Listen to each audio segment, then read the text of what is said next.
That shit ain't even that bad, yo. With the little hard drive in it to store shitty ass game. Little Shit's- Raspberry Pi. Yeah, it's just a fucking Final FBA emulator with 16 games. Damn, bro. 16. Not even expandable memory. All right. Let's get the show started off before we rip into some Capcom shit. All right, damn. All right. Another week of Capcom. Yeah, welcome to yet another week of the Crash and Net podcast, episode 7. Jesus Christ, yo.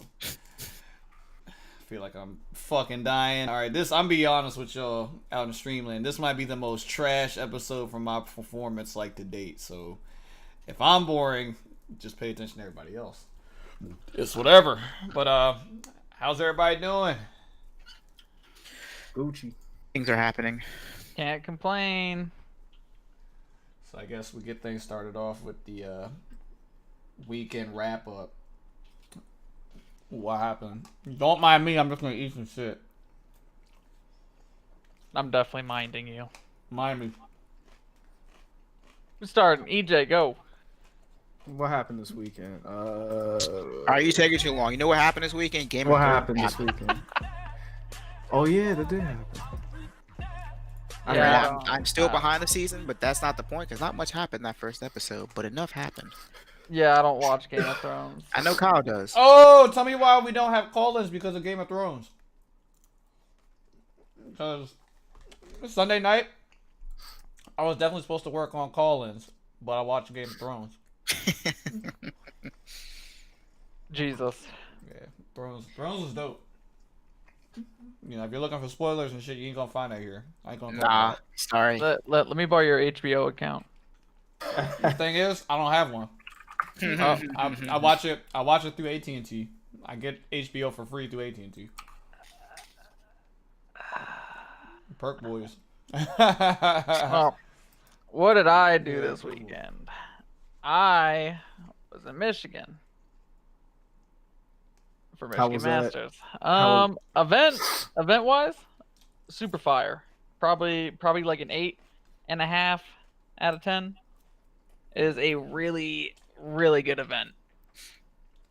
It has been a long time since I've been to something that I haven't been like, damn, we're like 3 hours behind.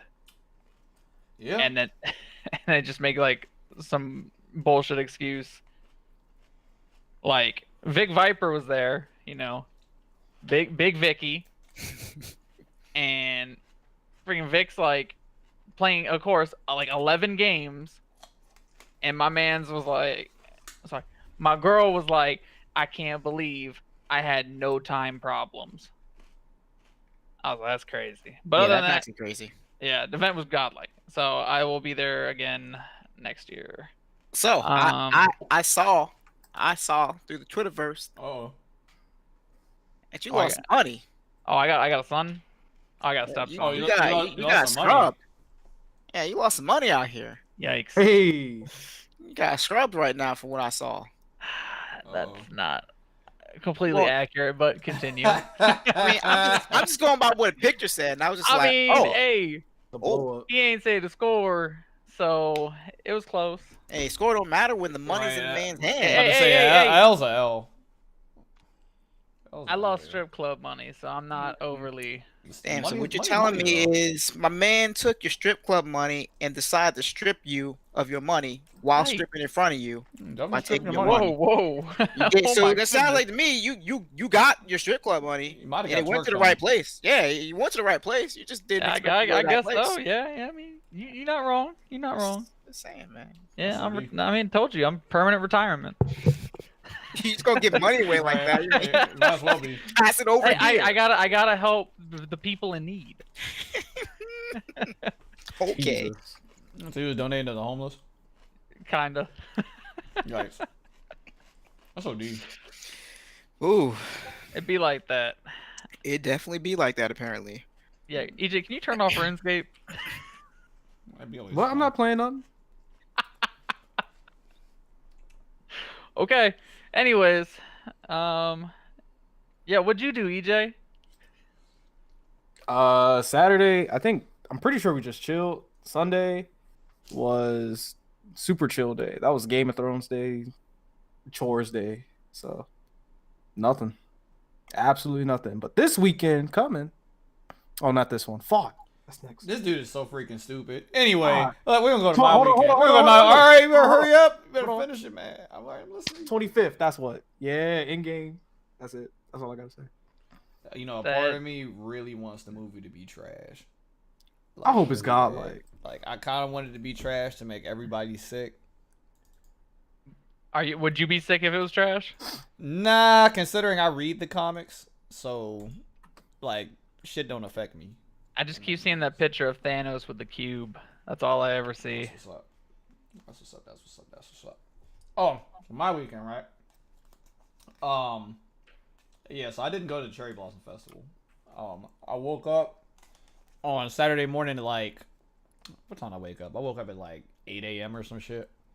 I looked outside and it was storming. It was like raining and shit. It was nasty outside, and I'm like, you guys gotta stop subbing. Anyway, so I wake up. It's like nasty outside. It's like raining and shit. I'm like, damn, bro. I said, I don't want to take the camera out in this weather, bro. So I went back to sleep. I woke up 2 hours later. And the sun was out. It was nice outside. And I was like, well, shit. And it was one of those things where it's like, you know, once I get up and get ready and get on the train and get down there and all that stuff, it's going to be like 1 in the afternoon and shit. And it's like, I already wasted half the day in transit just to get here, you know. And it's like the festival's cool and all that because I've always been to that, but I've never actually seen the actual parade. So that part would have already been done by the time I've been ready to get out there anyway. So I didn't go to Cherry Blossom Festival. Long story short. Other than that, on Saturday, I don't really think I did anything else. And then yeah, Sunday was Game of Thrones. So, you know, it is what it is. I guess that's pretty much it for the weekend wrap up. This week has been fucking bullshit so far. Like, I'll tell you that, yo. We've had car accidents. We've had car incidents. Mm-hmm. Like I said, People dying. the podcast started what? We started like 10 minutes late because I literally just walked in the house.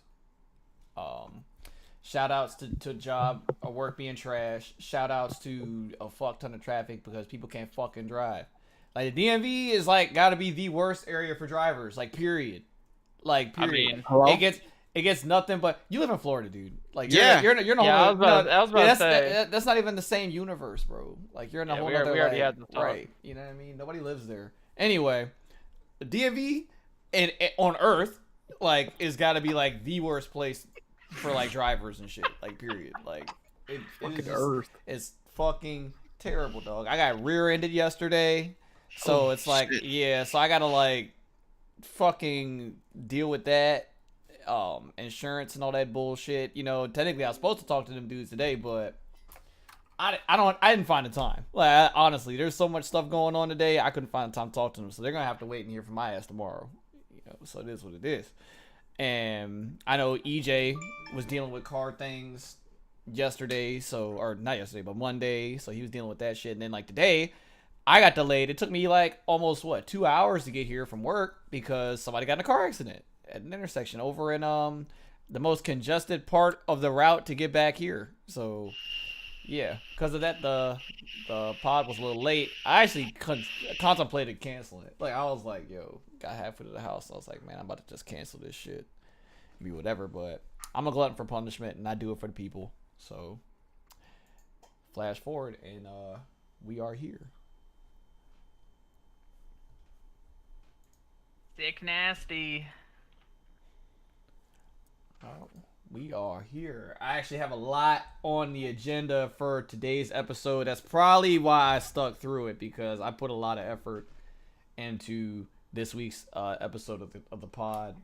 I have so many topics. It seems like a lot of shit happened this weekend.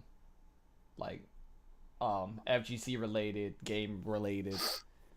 Like a lot of stuff happened. Like social media was on fire. It was freaking ridiculous. I saw so many rants. I've got like 4 different rants in the schedule to talk about today. There's no way we're hitting everything today. No way. Well, let's get started. All right. Oh Jesus! Shout outs to Greg. Play BBCF. That game is trash. Don't play that. There are better fighting games out there. What? Like I'd rather play like Tetris 100. That game. great. That is a way better. That is a way better. Just I 100. was That is like, a- what are you talking about? Is that the new Like, version? Yeah, that's the way better fighting game than BBCF. Like Oh, free, I thought they were only on 99. free. Nah, they got 100. It's coming out on the Xbox. Anyway, while we wait on our special guest. Oh, hold on, we already got He's him. already there. Can Already you hear in me? there. Yeah, Yes, we we hear can. you. Hello, hello. Oh, what up? What up? You are What's live What up?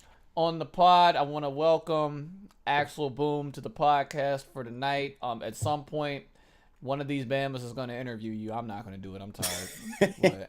but, AM boom. but True, true. welcome to the cast, my friend. Welcome to the conversation. This is actually the first guest that I've booked that's actually been successful in getting on the show. I've tried this 3 times and people keep freaking canceling on me. Oh, dang. But I mean, it is what it is. I suppose people are Hollywood. I don't know. It'd be like We appreciate you for stepping down from your status and joining us today. that. Joining Nah, us man. mortals. Nah, man. It's not even like that. You know what I mean? It's not even like that. I got lucky. I had to bend the entire knee to get this dude on the show, bro. Yeah, okay. Like, you know what I mean? People hate bending the knee, bro. Like, people died over bending the knee. That's Yikes. just crazy. But anyway, Yikes. all right, so I got a plethora of topics to talk about. Before I actually give it the random select like we always do every week, I think I'm gonna roll into a topic right now. I saw Greg, I saw you ranting on Twitter, bro, about locals. Are you talking about Feasties Kid, Greg? No, I'm talking about you, nigga. Look, you mixed me up. You're like, Greg, like, which one you talking about? All right. I'm not talking to the chat. Which- Yeah, man. I remember it briefly. Yeah, I just seen you go on like a Twitter rant, bro. Like I just seen, Damn. you know what I mean, a bunch of the joints and all that. So I figured you might want to talk about it on the pod. I gotta go find this first. Yeah, That's go a- find it. Shit. Go find it. Then link it in the chat. So Yeah, talk about something else in the meantime. I gotta actually like jack into the Matrix. Let's talk about how there's a hole in my back bumper because this idiot ran in the back Jesus, of me, bro. oh my Yikes, bro.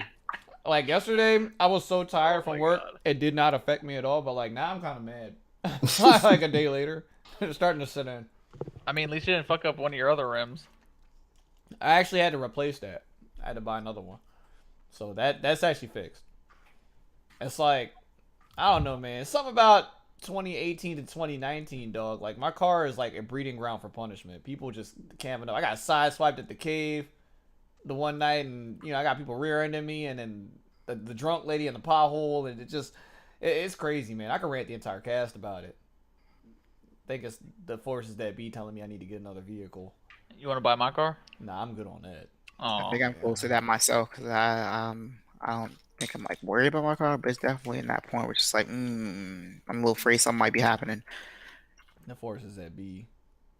Well, I haven't had it appraised yet, so if they total my car off of that hole in my bumper, bro, I'm a punch somebody. Well, I got that dude, the dude that hit me. I got his address. I took a picture of his driver's license, so I could just go to his house.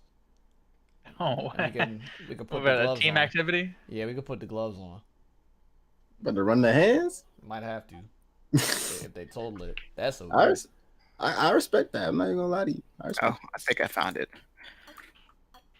I don't remember what oh, it was that freaking thing that people were talking about with Rob TV calling out the So- the West Coast New York thing. You're gonna have to give me a little bit more context because this dude, Let me this let me dude find it. Rob Go ahead. TV, like, that dude, he kind of faded out of existence for me. Not to say that he's irrelevant, you know what I mean? This is not a slight in the least bit, but you know, I all have I to know is that actually he find the was clip. he was on the reality show, you know, whatever. I mean, the like elite reality show. I know that, and then I'd seen him like maybe a couple majors after that, but then he kind of like disappeared. yeah, he's like- still like there, but not Yeah. like I know he pops up. prevalent. on social media every once in a while because he'll have some type of inspirational quote or So something. yeah, so here's my thing. Before I go into the whole local weekly thing, so like I like what Rob TV does. It's kind of like the guy who's not really in the Illuminati, but he's relatively known to an extent to kind of like put a word out there for people to kind of like start conversations like this. So in this case, I remember like a while back he actually made a video on how America FGC don't actually train or they don't practice the same way as like foreigners do, which is true because I remember that. yeah, and that was I kind of agree with that. And you see how nothing's changed since then. Like you still have the Illuminati still being Illuminati, top players still helping out top players, but then wondering why like no one else is getting better, or why there's no new competition. So anyway, but point here is he made I can't find the clip that because somebody clipped it. I'm not going through my favorites. My favorites is like done. Someone clipped the whole conversation he had at WNF last week on basically how there's more opportunities or you have better chances for like sponsors or to get noticed at in West Coast in general and at NLBC.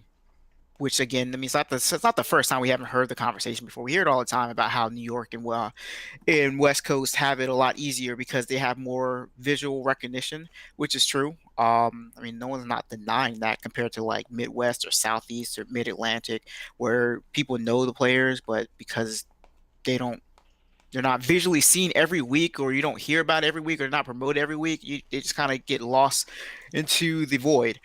And I mean, my take on it, yeah, West Coast and New York still take up most of the time that people would look at FGC throughout the week. And I mean, my thing is just, yeah, still go to locals, but I think people who have the voice to kind of like spread the word of other locals that do stream throughout the week could probably do better. I don't think. I mean, to be honest, I still think this is more of a Capcom thing because I think like NRS community, anime community, I think they're relatively fun and stuff like that.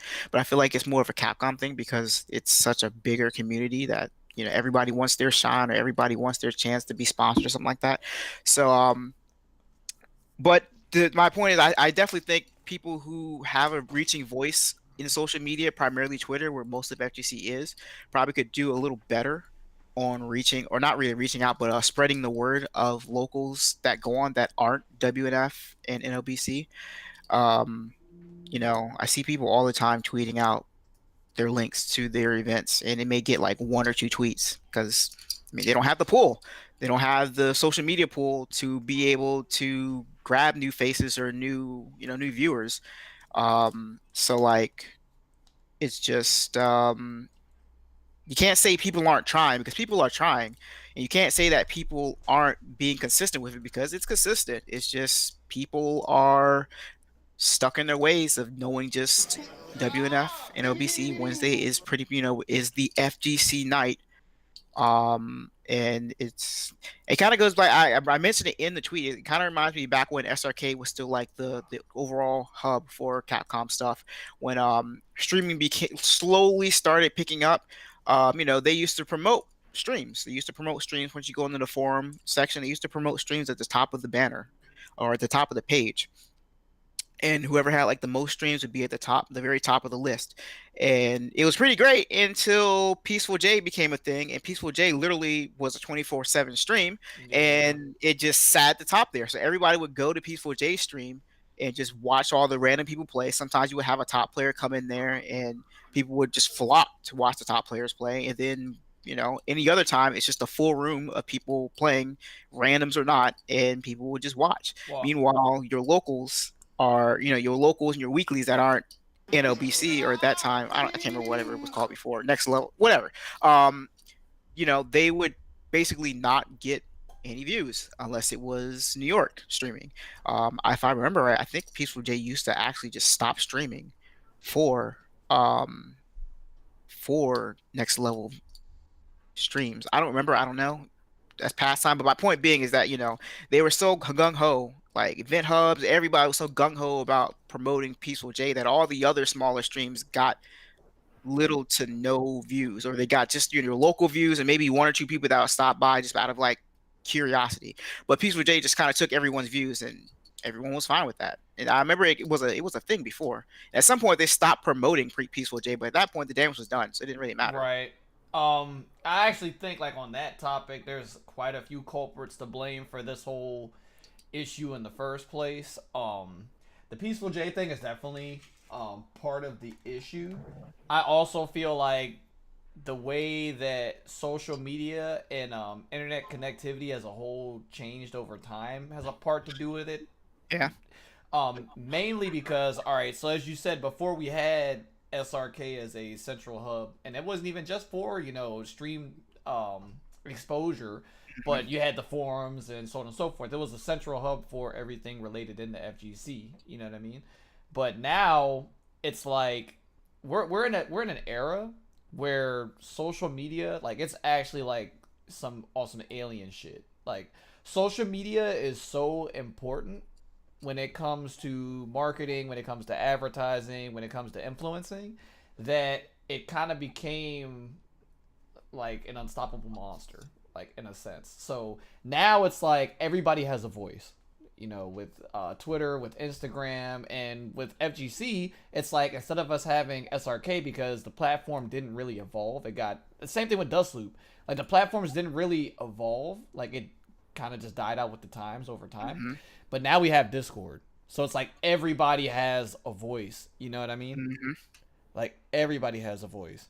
So it's like, why would I support one thing or one person when we all can take control of what we feel is important or what we think is important? And the thing about that is like, it's a good and a bad thing. Like, it's a double-edged sword. Like, it's a good thing because, yeah, people are empowered, people are getting their voices out there, but it's a bad thing because we're at a time where we're more divided than ever. Like, you know what I mean? Like, it's really bad. Like, amazingly bad.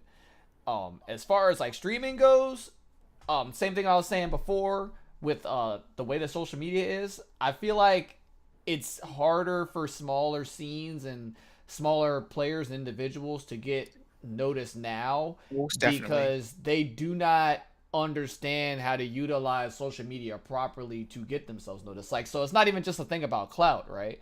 Because there are plenty of people that don't even really travel or go to tournaments or play like on main stages that have plenty of, I wouldn't say clout, but they're notarized because of net play.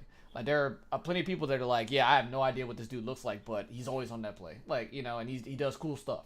So there's other ways for those people to market themselves, but they just don't know. Like, I feel like nobody's really written out a blueprint for how I definitely to do agree it, with you on that. I feel like a lot of the FGC doesn't know how to market themselves, first off. And when they do have kind of like the clout or the followers, they don't really utilize it fully to kind of work in their way, if that makes sense. Yeah, it's literally falling into that category where I was like, it's everybody's fault, it's everybody's problem. Like, it's sad that every week in and week out of this podcast, when we address an issue, it's funny how like 90% of the time the blame is shared through like all parties. Like, we're all to blame here. Top players are to blame because I'm not going to say that they all don't try. I'm sure there are some that try, like, to give a little bit of notoriety or bring awareness to people that are up and coming, but they could do a better job of that. Like, they can definitely do a better job of that. So they're to blame with that. The undercard people that are trying to get noticed are to blame with that because they're not utilizing their tools on social media properly to get themselves noticed. Like, that's the thing too. I don't even want to begin to start. I don't even want to begin to talk about events. Like, events are something else. Like, something else, totally entirely. But it's just crazy, man. It's crazy, and it's like, I can't really, because there are other weeklies that go on, right? So, unfortunately, in Canada, they do on Wednesday nights. They do what's the name of that? What's the name of that weekly? It's on right now. It's on right now. Hold on. Yeah, in Canada they have a weekly, but the problem with that is like scheduling. So like when me and PJ did the arena, right? PJ wanted the Monday time slot because when we streamed the event, we didn't really have to compete with any other weeklies going on. So like Right. that's the problem with like Wednesdays. Wednesdays is such a hot It's spot already a for lot. weeklies. Yeah, it's a lot. Because yeah, you've got Wednesday night fights and you've got, you know, next level going at the same time. But yeah, Toronto top tiers. Yeah, Toronto top tiers does their weekly on Wednesdays, but they do it a little bit earlier. So it's like they get views, but it's not. I don't know. I feel like a lot of people really don't pay attention to it. Like they don't. But there are I feel other like Canada. weeklies I that feel like do. Canada is another area that just kind of doesn't get any like talk whatsoever. especially now. Outside of Tori Yukon and Canada Cup, like Yeah. that's about it. But they also do their anime weekly on Mondays, and then they run it back on Wednesdays. So they have 2 weeklies actually. But it's like unless you already knew about what was going on, like you would have never known that they were doing that in the Right. first place. You know, Right. That comes back on social media marketing. Like Mhm. people aren't marketing what they're providing on social media. And that also comes back to, you know, word of mouth. I feel like more people aren't talking about it, you know? That's true. I mean, I can even see when we have our like quote unquote weekly. It's not really a weekly, but it's definitely like not even a bi-weekly. But like when we have events, like we got an Under Night tournament coming up, and like I'm usually not the one to tweet it out. I'll retweet it, but like I'll see our local players tweet it out, and I'm just like, yo, like why didn't you hashtag Eunice? Like it's kind of huge. You kind of just shooting out to the void at that point if you're not gonna like hashtag something. So I gotta like quote tweet with Eunice, hashtag Eunice, or just like, yo, don't forget to like hashtag, because you're tweeting it out to people who already follow the account. But like, you don't know who could be possibly going through the hashtags to see if anything's happening, or if they're just looking for like info and stuff like that. Right. So, You're not exactly growing the brand. yeah, you're not Like they utilizing always your social media reach. Because, I mean, new not faces. only can you hashtag Eunice and such, but if you've got players that are, I guess you could say notarized or experienced players from the area, if you put them in the title, like tag the players in the title and such, like people will see that too, you know, that follow those people and individuals. That's another way to branch out. But I feel like a lot of people, when it comes to social media and marketing, is really lacking, and that's like, I want to say, the biggest hurdle of the problem. Yeah. Like, people aren't marketing properly. There are definitely other events going on. Honestly, I wouldn't know about Versus if you didn't say anything to me. Like, honestly. Yeah, I mean, that's what I'm saying. Like the account itself doesn't really tweet out outside of like Smash, but I think the people who tweet from the Versus account are generally the people running the event. Right. So whoever's running who's running Smash that night, usually the TO is right there in the stream room running. He's got the actual Versus Twitter up and it's kind of like updating. So Now, let me ask you guys this and get y'all's opinion and take on this. Now, for weeklies that I wouldn't say aren't exactly on the rise, but have an established form and a platform that are not succeeding, you know, I hate to keep bringing up Xanadu, bro, but it is what it is. You know, Sleep. We gotta, when we bring the chickens to roast, they gotta roast them. But anyway, Shout out to Xanadu. I'll roast Xanadu Shout- all day. like, Out of love. It is what it is. Like, I mean, I can honestly say that they're putting in effort. Like, you know what I mean? Like, the equipment's there, the money's there. Like, they're putting it in. But I feel like they and the player base that support the event aren't getting the notoriety that they probably deserve. I would say that. You know, because if you remember, there's a period of time, like, before Team Spooky and Next Level was even a thing, Xanadu was Xanadu was running the it. weekly. They were big, It was yeah. Yeah, I mean, I always weekly. tell people like Xanadu was originally the ones that started the whole Wednesday thing before Spooky and Valley became like a big thing. Like everyone used to actually watch Xanadu. Yeah, the Zanbats were crazy. Like, they were off the chain. Yeah. But then it's like, you know, as time went on, it's like, I don't know what happened. Like, Honestly, I think what happened is that Proto Man stepped down. Once Proto Man stepped down, it kind of fell off a little because both Proto Man and Seth were the ones that were primarily doing all the production stuff. Like Proto Man was running the stream, he'd come up from Virginia and run the stream, and then Seth was doing all the visuals. So once Proto Man stepped down, you kind of lost half of the person who actually upkept the stream to make sure things were good. And once Seth kind of, started doing real life, you kind of you right. lost the visuals. So you kind of lost 100% of your production team to get things up and running and making sure things got good. It kind of fell off. I think also what happened with Xanadu is like they're good on the Smash side. Like that's not even an issue, right? That's just kind of facts. But also at the same time, like kind of goes back to what we were talking about. A lot of the top players that go to Xanadu don't really understand social media, Yeah. right? Yeah, it's- that happened a lot it's back such in an issue. Marvel with when when the breakout players were like at that time where was it Vanilla Marvel was like Unknown, Hoshin, Meep. Meep. Mhm. Oh, You damn, know. that's a meat. I think he got married. He did. yeah. That is so OD. I could never like imagine this dude getting married. That is crazy. He used to come in with like, you know what I mean, the half and half wife beater on. You Yo, know, he his really little- did, his- yo. yeah, Half his- dirty, half his- clean? his- What does that mean? Yeah. Half Yeah. dirty, half clean. Yes, All exactly right, what you yeah, think yeah. it means. He used to have the sweats on and the sandals. Yeah. Yeah, that guy was a character. Oh my goodness. You really did. But I think also like yeah, the top players don't really understand how to use social media. And I think also just like there's no real promotion outside of Smash, right? And I think also what, top players in the area need to be doing is like so when you're marketing or someone when you're in person when you're like marketing, you make connections, right? So like my thing is like why not go into other people's streams and like talk to the people that are in the stream and like create those connections, right? Yeah, I feel Like what you're if you're in like like every Wednesday there's like next level or something. If I go in there and talk to people when Soul Calibur comes on, it's like, oh, there's a connection, oh, there's boom blah blah blah blah, there's a connection. And then like the next day it's like, oh, like here's our local here, bam, more people show up the next time, right? But no one's really doing that. People just think like social media is just like this, social media marketing is just like this, oh, I'm gonna put this thing on and it'll be okay. That's not necessarily the case. There's a sense of like you have to build connections, just like you build connections in person. You have to do the same thing on social media. right. People don't really like understand that, and I think that's huge. If you don't do that, then like how does things grow? You know what I mean? You don't. Yeah, I can definitely relate to that, and I've already like explained this. Like I was having a conversation with EJ about like this whole type of thing. It wasn't necessarily FTC related, but like the importance of social media now. Like it's omega big now, and I am trash at social media. Like I'm terrible. Like even for this podcast, I feel like I advertise for it, but it's not anywhere near the amount that I should to get it off of where it's at right now. Yeah, you let's talk about social media because I keep thinking about this, thinking someone else is going to do it, but I guess I have to do it at know? some Well, I'm point. listening. I'm listening to us. The AM Twitter account, I was All right, hoping look, somebody look, else would do it, but it looks look. like I gotta do it. Look.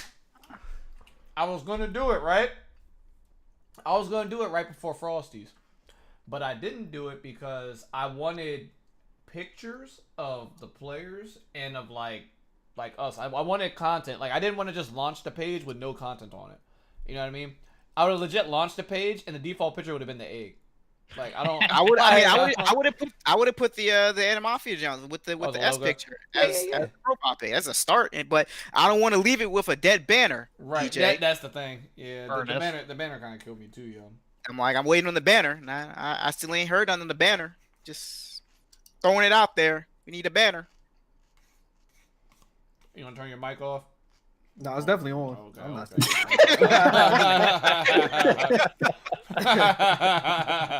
Yikes. definitely on. Yeah. No. That's definitely a thing, but like I said, that's something that I can definitely do better at. But as a scene, like we all need to like imagine how much further we could be at. Because I still feel like we live in a day and age and an era where people are still hiding tech. I feel like that's still a thing. Yes. You know? Oh, we Like, got I the, we feel got, like the, we it's got the granted tech Only in, Discord. I feel it's the thing only in America. Yeah, I agree with that. As Granted, it's better than what it was because people are using platforms like PS4, going straight to Twitter, and linking videos and such, and being able to hashtag, being able to hashtag and retweet information that's presented to you. But there's still a lot of information that people just don't understand. Like, and it's just not out there.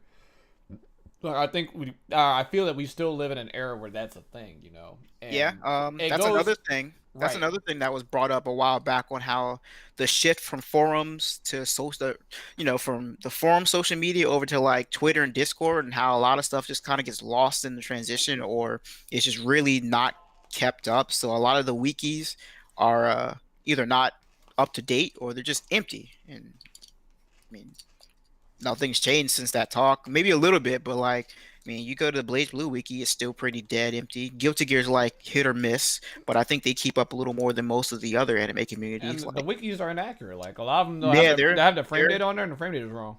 a lot of them is wrong, Like, but no one's actively trying to like come together and fix it. It's just kind of like, yeah, let's bitch about it, and then that's about. You might get maybe like a page done, or maybe a little bit done, and then people just forget. I feel like that's another problem with FGC though. It's like it's everybody's problem, but nobody wants to take responsibility. Nobody wants to take responsibility? with fixing it. You know Yeah. what I mean?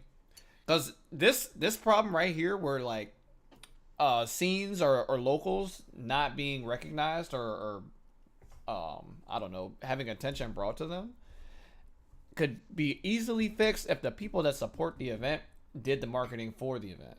So it's like we've already proven that we can't rely on the organizers to do it outside of like major events. But like talking from a local standpoint, if your local isn't recognized now and people don't know what's going on because people aren't marketing properly for it that work for that organization, then it's up to the players that support that event to bring more notoriety to it.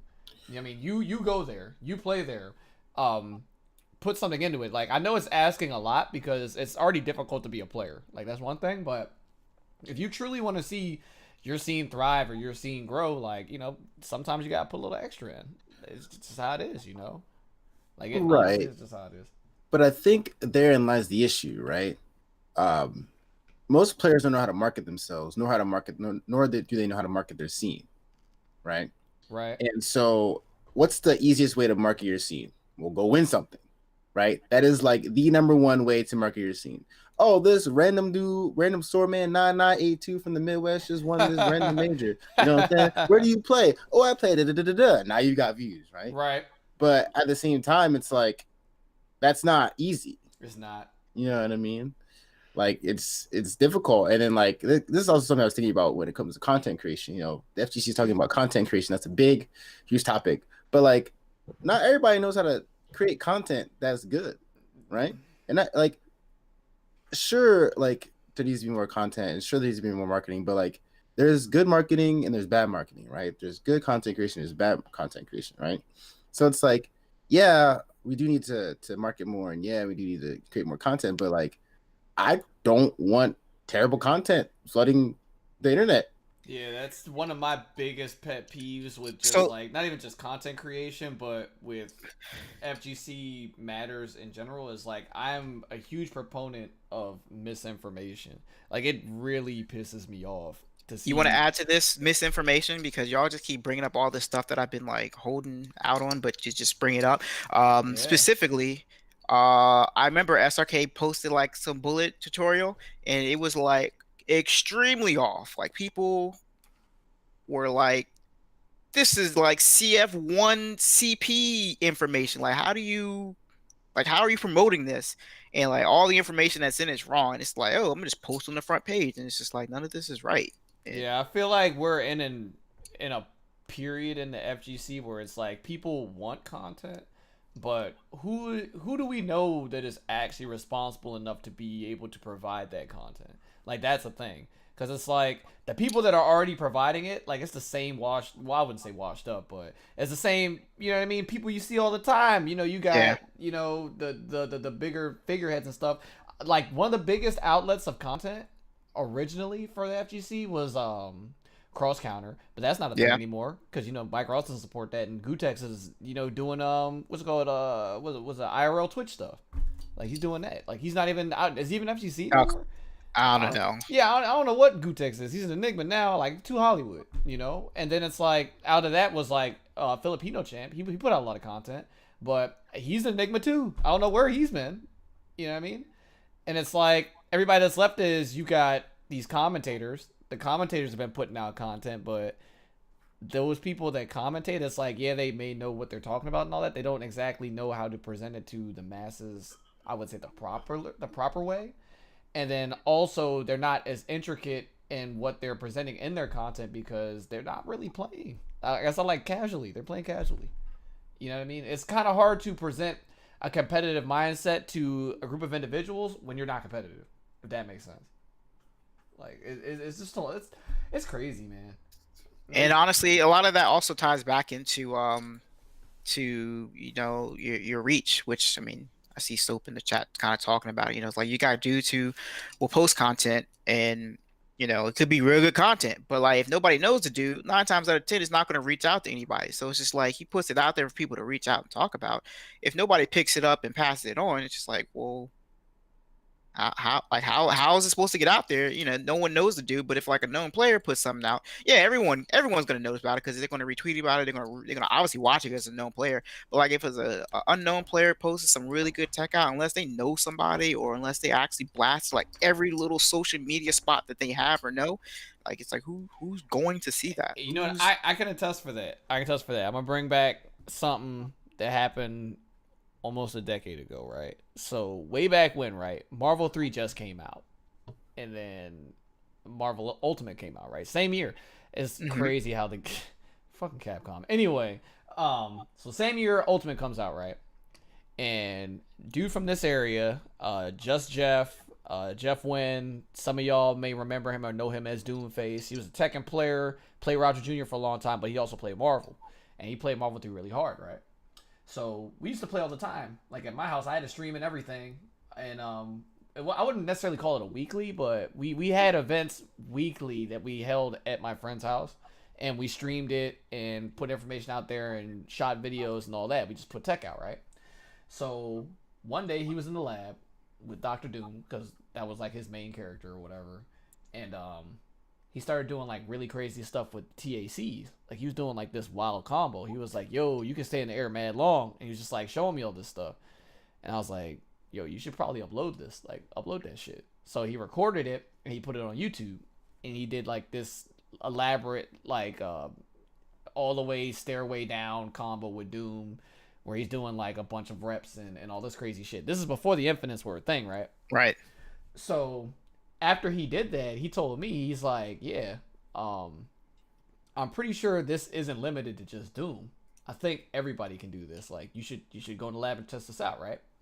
So if you remember, when TAC Infinites were invented, when the first one came out, the first one to come out was the Trish Infinite. Mm-hmm. So basically what had happened was, before the Infinites were a thing, after Jeff posted the video of him doing the Doom swag combo, I went into the lab and I found out a TAC combo with Trish. And literally what it was, it's the same exact combo that leads to the Infinite. I just didn't re-jump because I didn't think it was possible. Mm-hmm. So literally what happened was, over the course of like a week, Jeff puts his video out and it kind of blows up a little bit. It was like a little simmer because like, people knew Jeff, like all of us knew him. Yeah. But he wasn't like a nationwide player. Like everybody didn't know the dude. Nationwide's on your side type of player, But I put my TAC Infinite out. Or not Infinite, but I put my TC swag combo. I put my TC swag combo out. And then not even like 48 hours later, the Infinites were a thing off of the Trish one. This dude literally does the same combo I do, but when he landed, he jumped up and did another medium and just kept looping it.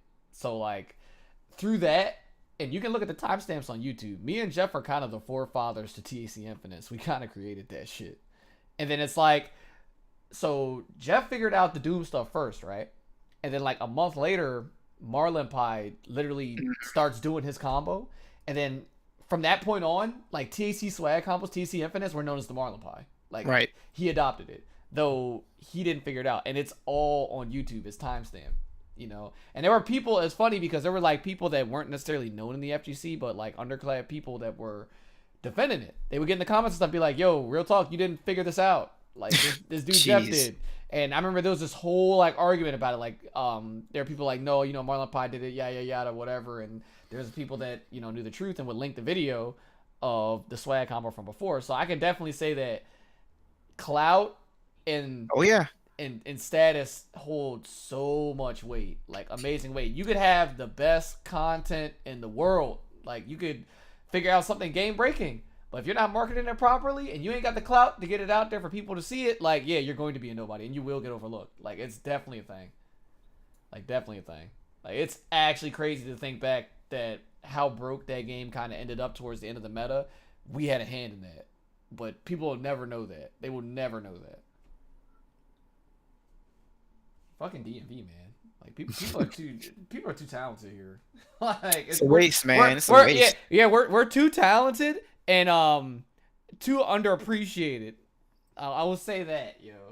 Because I mean, honestly, if you look at the results for the past couple of like East Coast wise events, like a lot of people from this area are placing pretty well Yeah, in it's those primarily events. DMV, you know, like but- especially like Tekken. You got Boom Right. and Soul Calibur. Now Under Night, excuse me. Yikes. You got Yeah, Lud I doing was relatively good in both Street Fighter and Tekken. definitely gonna bring that up. But yeah, man, like people in this area are doing the damn thing, but I feel like people really aren't noticing the trend. Like I've been noticing it, but I really don't. I'm not that vocal outside of the podcast now. I'm not really involved in the FGC. I kind of stepped back from it outside of the cast. I'm Florida, so Nah, I respect that. that's y'all thing now. That's another universe, bro. Yeah, I got players to worry about down here. So yeah, I mean, I respect that. I'm retired, so go off. Yikes. I don't know. It's a lot that goes into that. It's a lot of it's politics. I think that's a big thing. But even outside the politics, it's very there's a lot that can be done that's not being done. And how can I put this in the most neutral way possible? Because of the mini politics and stuff like that, and because of how I've gotten my visibility and stuff like that, I tend to stay in my lane. Simply because I just don't feel like dealing with all that kind of stuff. And with me trying to grow the Caliber scene, I don't really have any. I don't really have any like urge to like help out the Tekken people like that when it comes to visibility, or urge to help out the Street Fighter people when it comes to visibility, because I got my own scene to worry about, and Right. that's also like a big thing to do, and it's also like a lot of work. You know what I mean? And so it's like, yeah, I see the issue, but like, I gotta figure out my own thing first. It's like I'm not trying to help you if I can't even like help myself. you myself. got to You know what I'm figure it saying? out first before you start Yeah. spreading it around. Exactly. Nah, Like, and I can understand that. I can understand that. Now, this is something we actually came up with a segment last week where we refer to this stuff. Honestly, well, obviously you're a Soul Calibur player and you're trying to further advance that scene and whatnot. So I gotta ask you, as a person that indulges in that game and is a part of that scene, yo, the segment we call it Smash or Trash. But a what? Yeah, it's called Smash or Trash. So it's Yeah, I forgot about that. So it's either a smash hit or it's garbage. So for that game, like I don't play Soul Calibur. Like I'm a novice. Last time I played Soul Calibur was probably Soul Calibur 2, and that's when Heihachi was in the game. And You know what I mean? completely broken. But yeah, keep going. Yeah. So Soul Calibur 4 in the state that it's at, or not 4. What number are we on? Damn, I'm 17. terrible. 6. I swear I'm not zoning. I'm just We're on ignorant. 6, yeah. I'm just ignorant. Soul Calibur 6 in the state and affair that the game is in now. Is it smash or is it trash? The state that it's in now, I think it's actually in a good state. Okay. And I say that because this is actually the first Caliber game where they're listening to us. This is the first Caliber game where they're like, hey, are we messing up? And we'll be like, yeah, and they'll be like, oh, okay, well, let's fix this, right? Yo, can I actually add to this too? Can we all appreciate how well the patch notes are for Soul Calibur? Because everyone, minus a certain company I won't bring up right now, everyone seems to be stepping it Capcom. up. Yeah, Capcom. Arc Cell. Everyone seems to be stepping it up on patch notes, but like I think right now, I think, which is weird because like I think on the Dragon Ball side it's a little sketchy. I don't know if it's Arxis or Namco doing the That's patch definitely notes. Arxis. But for Soul Calibur, like their patch notes are so good because they'll list the change, right? And even like the general mechanic changes, they'll list the change and they'll give you their what they think is if it's a buff or a nerf. And like it's not just like, oh no, it's a buff or just a simple buff nerf. Like they go, oh no, this is hella buffed or this is hella nerfed. And it's like you got 3 up arrows, like it's a really good buff or a really really bad nerf. Like, and then it goes into detail what's been changed most of the time. So it's just like other companies have kind of done that, But they're the only company that I've seen that actually gives their impressions if they think it's like a buff or a nerf. You're not just wondering if this is good or not. Now, I will add to that as well. Do you feel like that's a Namco thing? Because Tekken 7 is in a really good state right now, too. If we were to talk about fighting games as a cohesive property and dealing with both like the metagame, the balance, so on and so forth, Boom can attest for Soul Calibur 6, and Tekken 7 is pretty much outspoken as one of the most, if not the most solid fighting game out at the moment right now. Do you feel like it's just a Namco thing? Like, is Namco just on the dot? Like, did they got it like that? I think so. Especially when it comes to Soul Calibur, yeah, it'll be like I think there are like a few buffs in Calibur where we're just like, no, it's actually not a buff, but it doesn't really do that much. And like they'll be like, oh yeah, this is a bug fix, so it's kind of like neutral depending on how you look at it. Like they'll even go into that. And the cool thing about Calibur is they'll be like, yeah, this character plays like this. We don't want this to happen. We want to intend this character to play like this. So we fixed this, but because we fixed this, we gave them this to compensate. Right? And it's just like, yo, like that's sick. Like, all right, bet. You know what I mean? Yeah. But I've definitely been somebody that's supportive of not necessarily a buff this character, nerf this character, but a let's try to get as close to the idea of the playstyle of the character that we had. Let's try to get there instead of just toning down and bumping up a character based upon what the community feels, because people don't know what they want. Like, people don't. You know what I mean? They're going to sit there and they're going to complain about overpowered stuff, and they're going to complain about stuff being too weak. And then what happens? These companies will listen to the players, and they'll do that. And what happens? Either the tier list will stay the same, or those characters will swap places, and then they're just complaining about those characters, and it just keeps going and going and going and going. So it's like you're never, at the end of the day, with these games and balance, you're never going to make everybody happy. So the best that you can do is to try to get each character to the best of what that character's abilities are, get them as close to that as possible, without really worrying about, you know what I mean, is this character overpowered or underpowered? Like, you could deal with that shit later. You know what I mean? right. And I think with Calibur especially, people don't really understand because Calibur is not a new series, but it's fairly new because there was like a 6-game gap or something like that, or a 6-year gap or something like that. Right. People were like, oh, this is broken, this is like stupid, and we're like, nah, like it's not. It's been here since like, you know, Calibur 2. You just gotta deal with it. And they're like, well, it's dumb. And it's like, no, you just haven't, like, you just don't know how to play Calibur, right? And so like, yeah, it's like really interesting and it's really like weird, but people really don't know what they want. But also, one thing that I do wish that they would do with the Calibur patches is let the patch play out for like just a tad bit longer, just like maybe like a month more. And I think they will be sick. I think they're changing it a little too quickly, because it would be like, oh, characters are getting in their stride, characters are getting in this. They'll be like, oh, you found that in the last week? That's gone.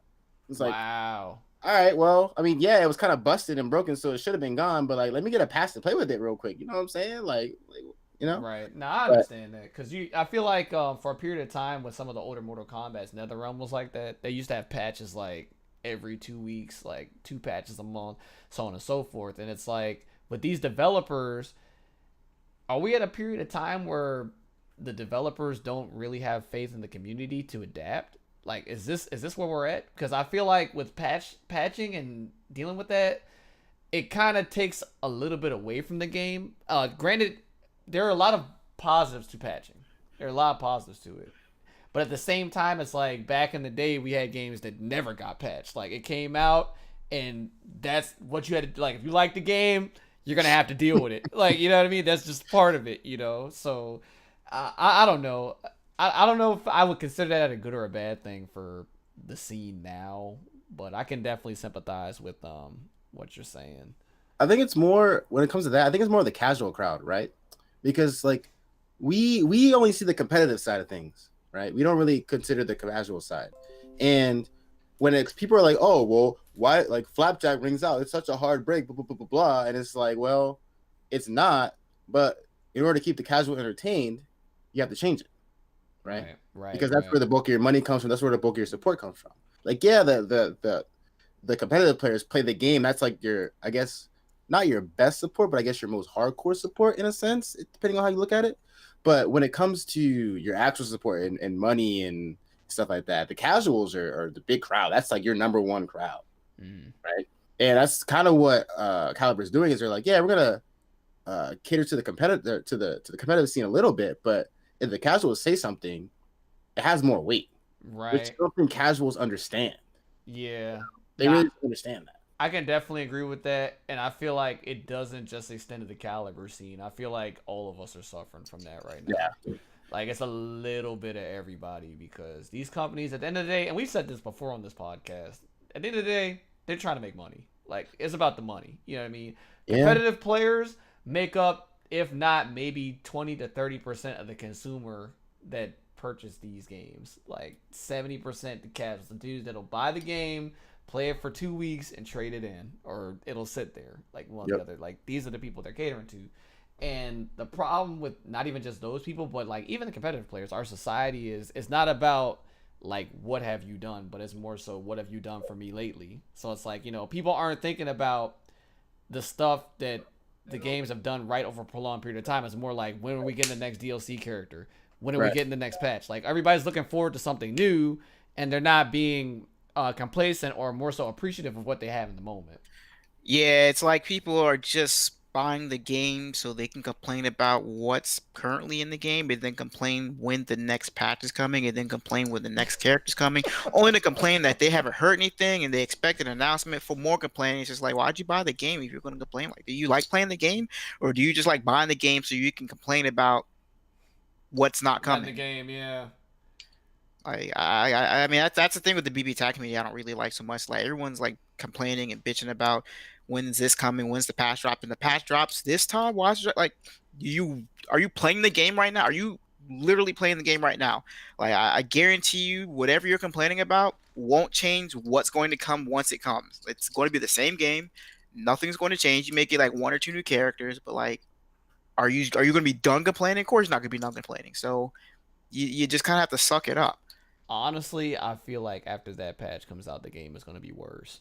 Yeah, I agree. feel like it's going to be off the rails worse. I honestly do. I feel like the patch will help some things, but there's a lot of stuff being brushed underneath of the carpet with BB Tag that people aren't really noticing, and it's going to be definitely a conversation on this podcast when that drops, you know. But no, I can definitely agree with you on that. You know, before the patch was even heard of, everybody was talking about like when's the next Fate coming out. Everybody was worried about it. Like a couple of more characters from another franchise was going to change the meta of the game.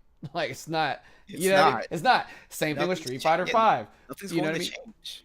Another season of characters will come out, and they're like, "Oh, when are we getting Sagat? You know, Sagat's in the game. Guess what? He's still, you know what I mean? People are still playing Cammy. All right, Yeah. they're still playing those characters. The meta did not shift because your favorite character got in the game. So it's like, as you were saying, Greg, you really got to sit down and think about it. You know, why are you playing this game?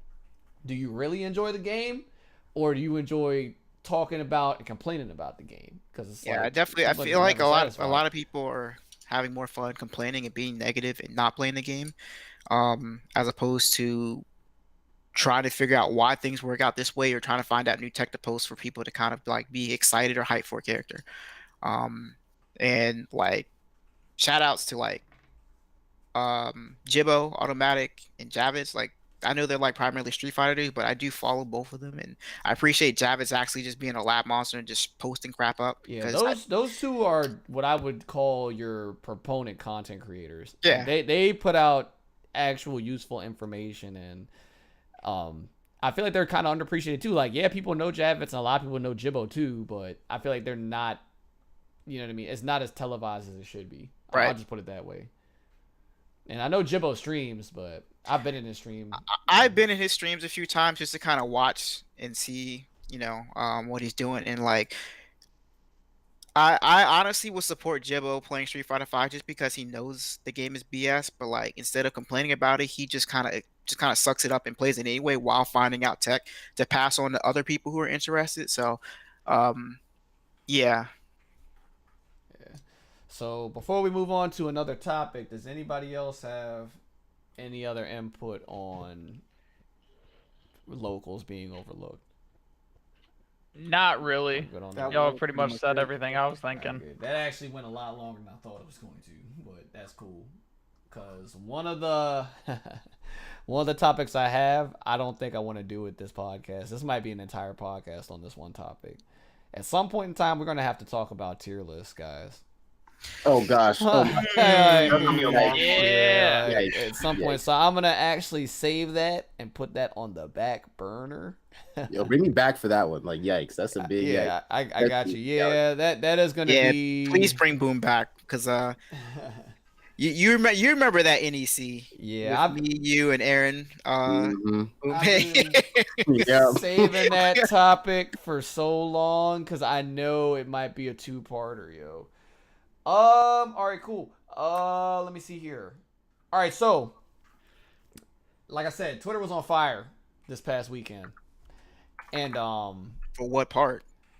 That's the real thing. And for what part? There There was a lot going on. There was a lot going on. All right. Oh, before I get into this topic, we gotta finish up. We didn't finish up Smash or Trash. We didn't finish it up. So we had Boom. He attended April Annihilation, and we had Nick that attended what was it, Michigan Masters.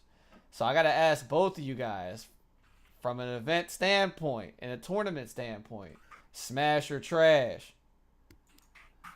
Michigan Masters was an Omega Smash. That event was fire.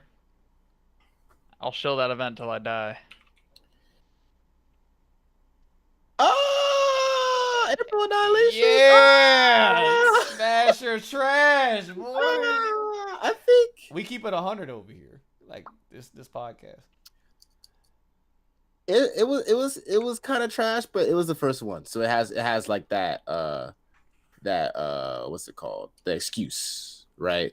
Like it was the first one. I respect it for what he did. I respect him trying for what he did. Caliber was all right, Eunice was all right, but that first event it was cool, but it was kind of rough a little bit. You know, Right. the venue was like 90 degrees a little bit, which is not his fault. but, you So, know, no, it is. But they didn't have AC on in there.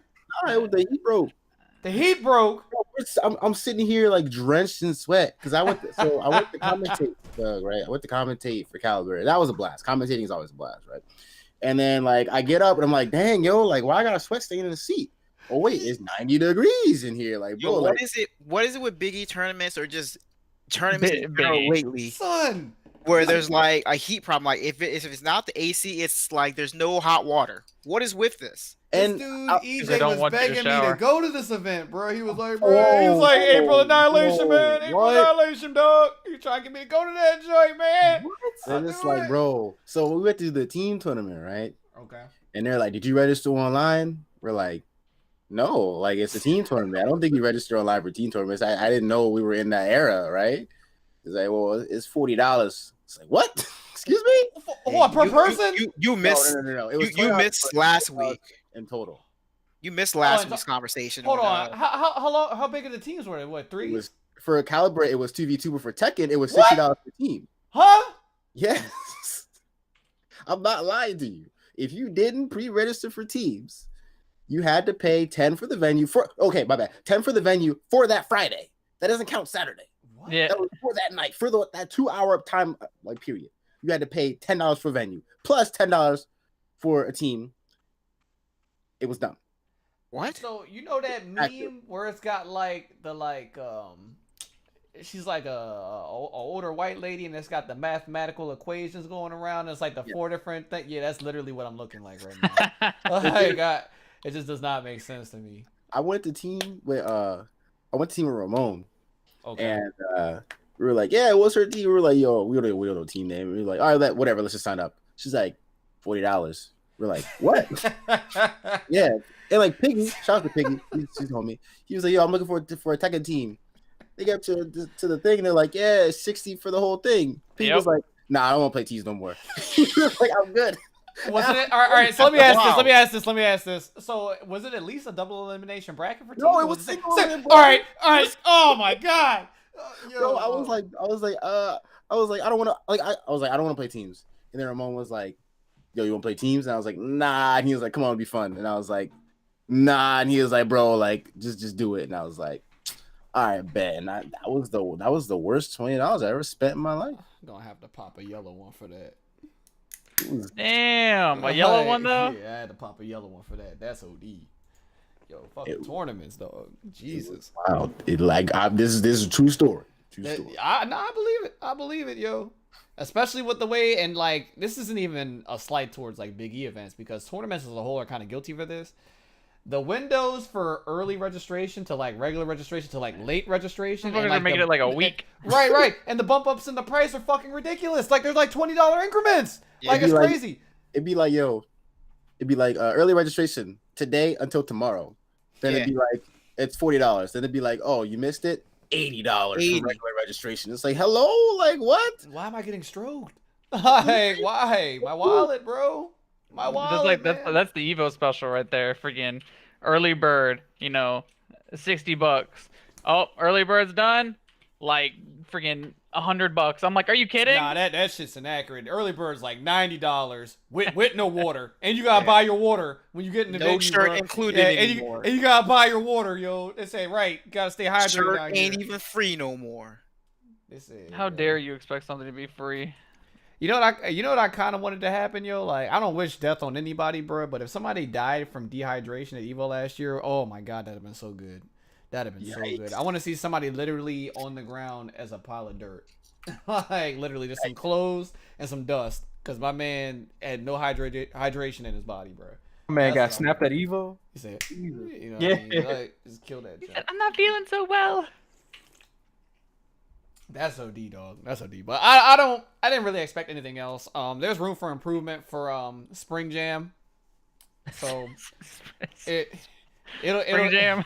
Did you call it Spring Jam because of how the price is spring? Spring If you miss early Jam? registration? Is that what you said? Is that what you meant? I'm calling it Spring Jam because I know that joint was in the same venue as Summer Jam, It was, yes. and it was in the spring.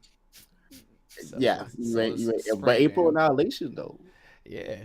That's not real. It's okay though. It's okay though, cause a couple months from now we'll be able to enjoy Fall Brawl, so that'll be another one. Shout out You to Fall know, Brawl. I'm excited for Fall Brawl. EJ, you gonna register us for Fall Brawl, bro? No, I you didn't excited? even say let's You go to excited, April bro? Annihilation, bro. Oh, you're talking blasphemy right now. This dude was begging me, bro. Jesus. I would get up in the morning, bro. I'd be brushing my teeth. My man's like, "You going to the April Annihilation con?" I'm like, "No." Yeah, man. that definitely sounds like me, dude, yo. This dude, man. All right. I don't know. Hopefully it gets better. I don't think so. You don't think so? Okay. For those of y'all that thought it was lacking, you got Combo Breaker coming up. I mean that can't miss, right? Texas Well, Showdown too. yeah, I think the Chicago events have the highest quality events that I've been to in my time in the FGC. You haven't been to Frosty Falcon yet, have you? I have, though? I You have. Yeah, that was a good event. It was amazing. It was Have actually you, lit. you haven't been to CEO yet? Have you been to CEO? I have been a CEO. I think CEO. I think if there's two events that are Yeah, like Common Breaker quality? CEO are definitely top Yes. two. 100%, 100%. Yeah, I respect that. I can definitely attest for that. Like, even with like Daytona problems aside for last year's CEO, as an event, the event was off the chain. The area was trash. Like, unfortunately, I wish Jabalia did more research into the area before making that move. But the event was still fire. I can't hate on CEO. That's a pretty solid event. Okay, now that we got that out of the way, that answers my questions for those.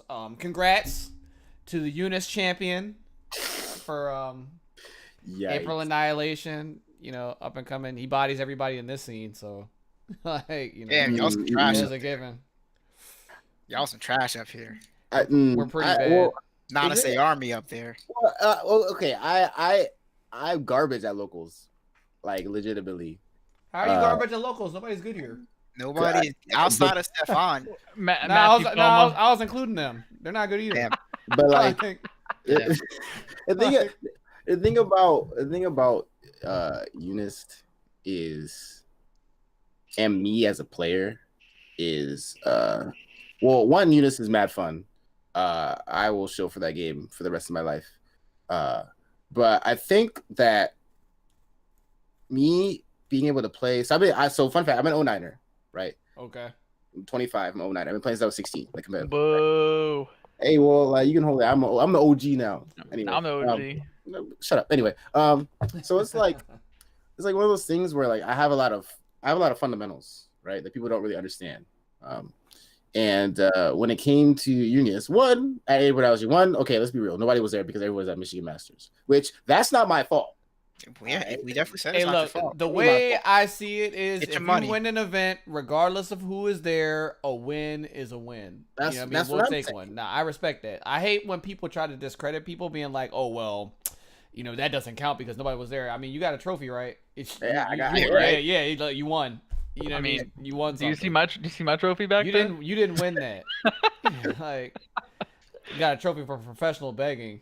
Yeah. Yes, you got- Don't disrespect me like that. But nah, I can understand where Boom is coming from with that, because I feel like for Eunice, right?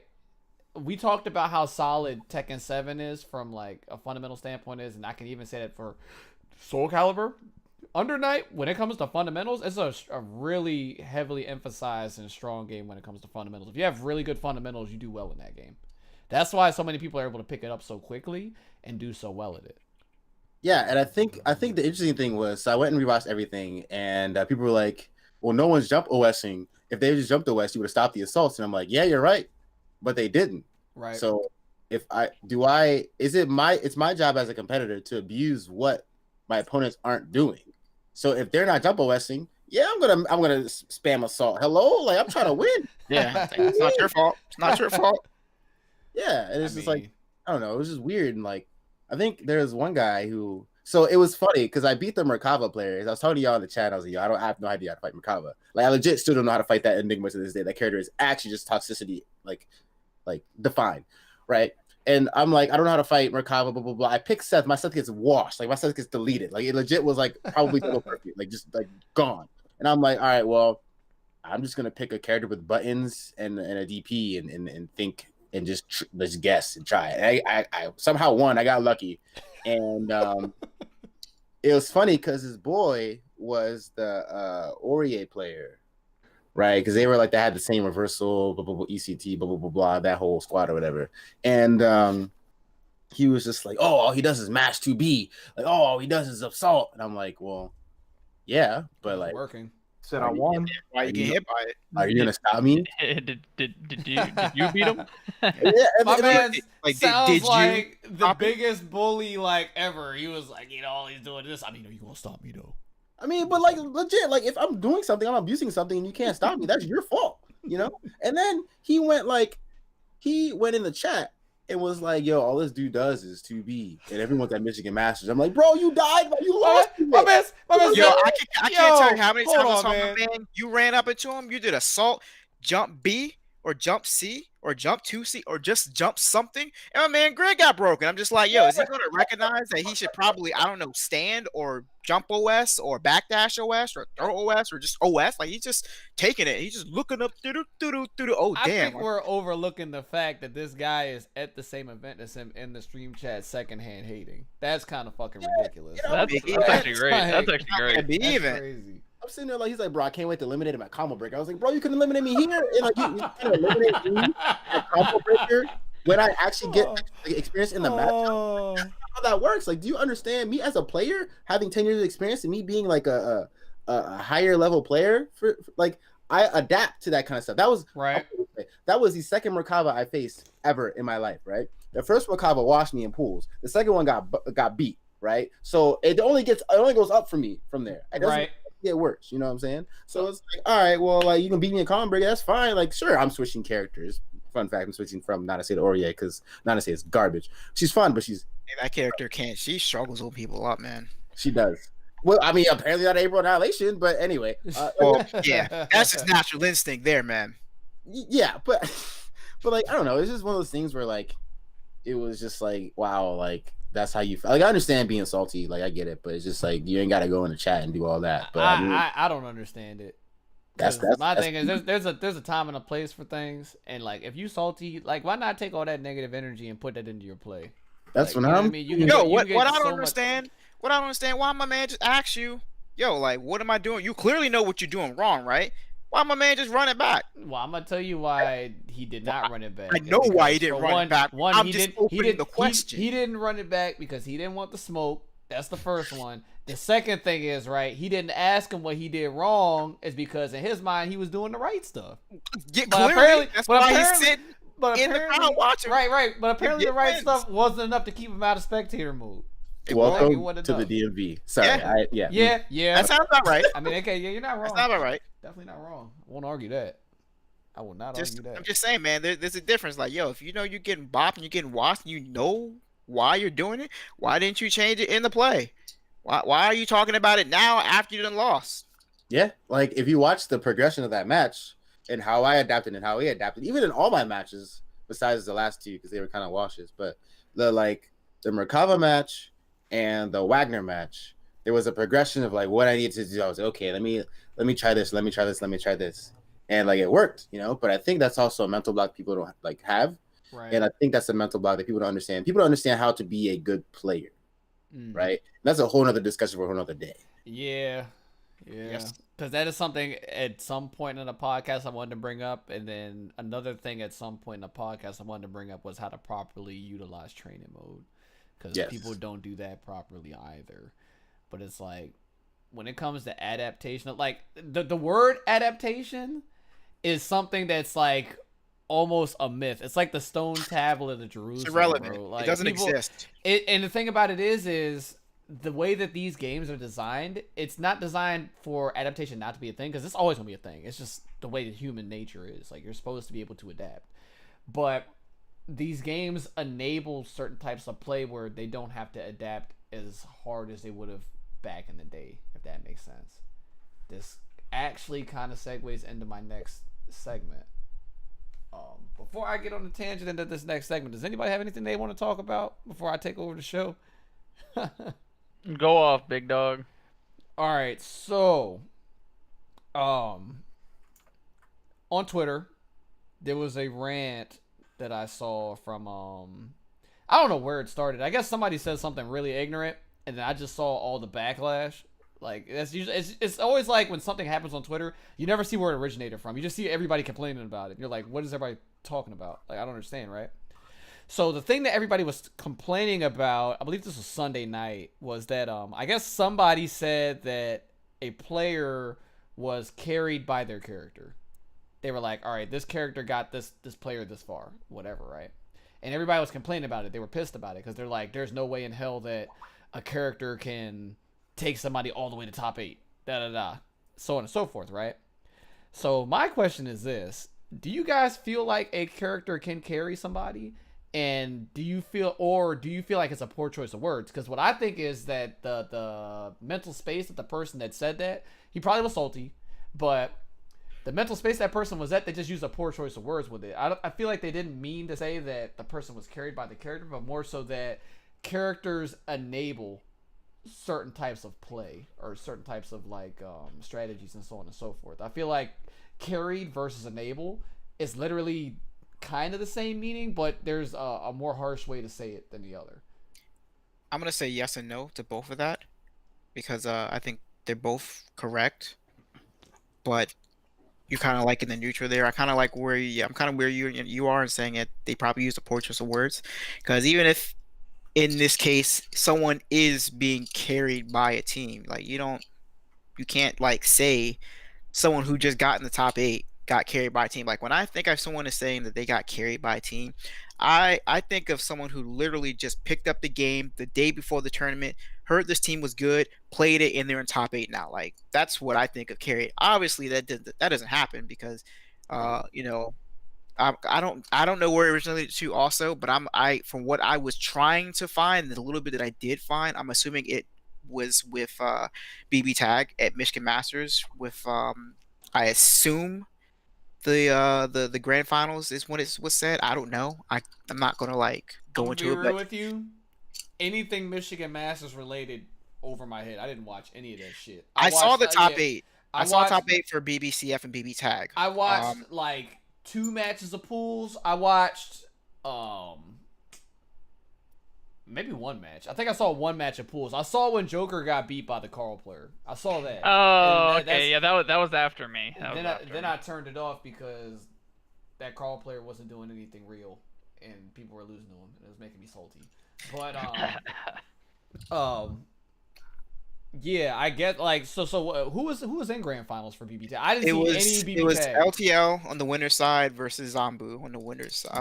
Both of those players are known BB Tag players, though. That's so what is there the to rant point. about? That's the point. That's what I'm saying. Like I Zombu- can't. Yeah, Zombu was top Zombu 8. actually knocked me out last year. Yeah, Zombu was top 8 at NCR last year with the team he's playing. Ori S back then. I don't know what team he's playing now. He's playing Mitsuru S, I believe now. Yikes. He just switched to a different fencer. I And believe. then LTL, we can't even not give him props because he's like top 8 every tournament he enters with. I mean, he Team Sight. was doing good since the last year combo breaker when they brought the beta. He was in top 8 with I don't think it was Ruby Gord. It might have been Ruby Gord because I think he's been playing Ruby Gord Right. from the jump, So and he was doing pretty. I mean, he was adamant about that team. So if I So- were to put my finger on it and people are complaining, they were more likely complaining about LTL's team. Yeah, more than likely. That's what I'm saying. Like, if anything, if I remember hearing it, I believe it was about LTL. But I mean, like, the dude's been playing that team since the game was even first able to be played by like public. I'm saying, like, Common Breaker, he was playing Ruby Gord when that Sunday tournament happened. I believe he was in top 8. He was in top 8. And I believe he was playing Ruby Gord. And I think he got top 3. If I remember right. Like, he's been playing that team since the game's dropped. I will never understand people that complain about characters or team comps when if it's honestly that easy or it's that stupid, you could do it too. Pick it up. Why are you not playing it then? You can do it too, dog. And they're gonna be like, oh well, it's not fun. It's like, all right, then stop bitching about it. Find a way to fight it. Like, you know what I mean? Instead of you complaining about it, why don't you put that negative energy into figuring out a way to stop it? Like, let's do that. You know what I mean? No, I'd rather complain about it. That's so easier.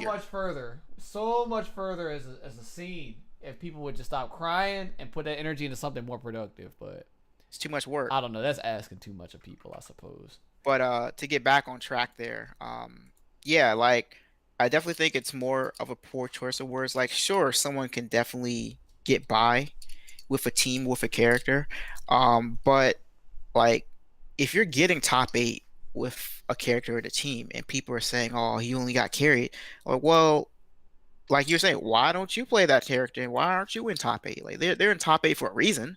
You can't just sit here and say, oh, they just scooted through top 8 when they got through top 8. Like LTL actually was in winners the whole time. He got through to winners and he won. He didn't get reset. He didn't get a bracket reset. Like he won clean. So you can't say his team carried him. Like you can't say it for multiple reasons, obviously, because I mean he's been playing that team from the jump.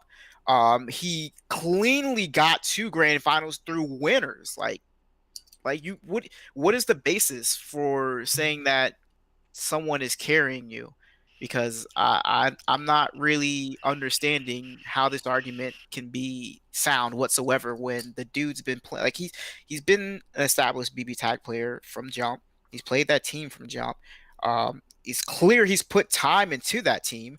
I've seen this dude literally like talking to like Jonah or other Ruby tag or Ruby Gordo players on Twitter, posting Twitter tech with the team. So like I don't really understand how that can equal to his team carrying him.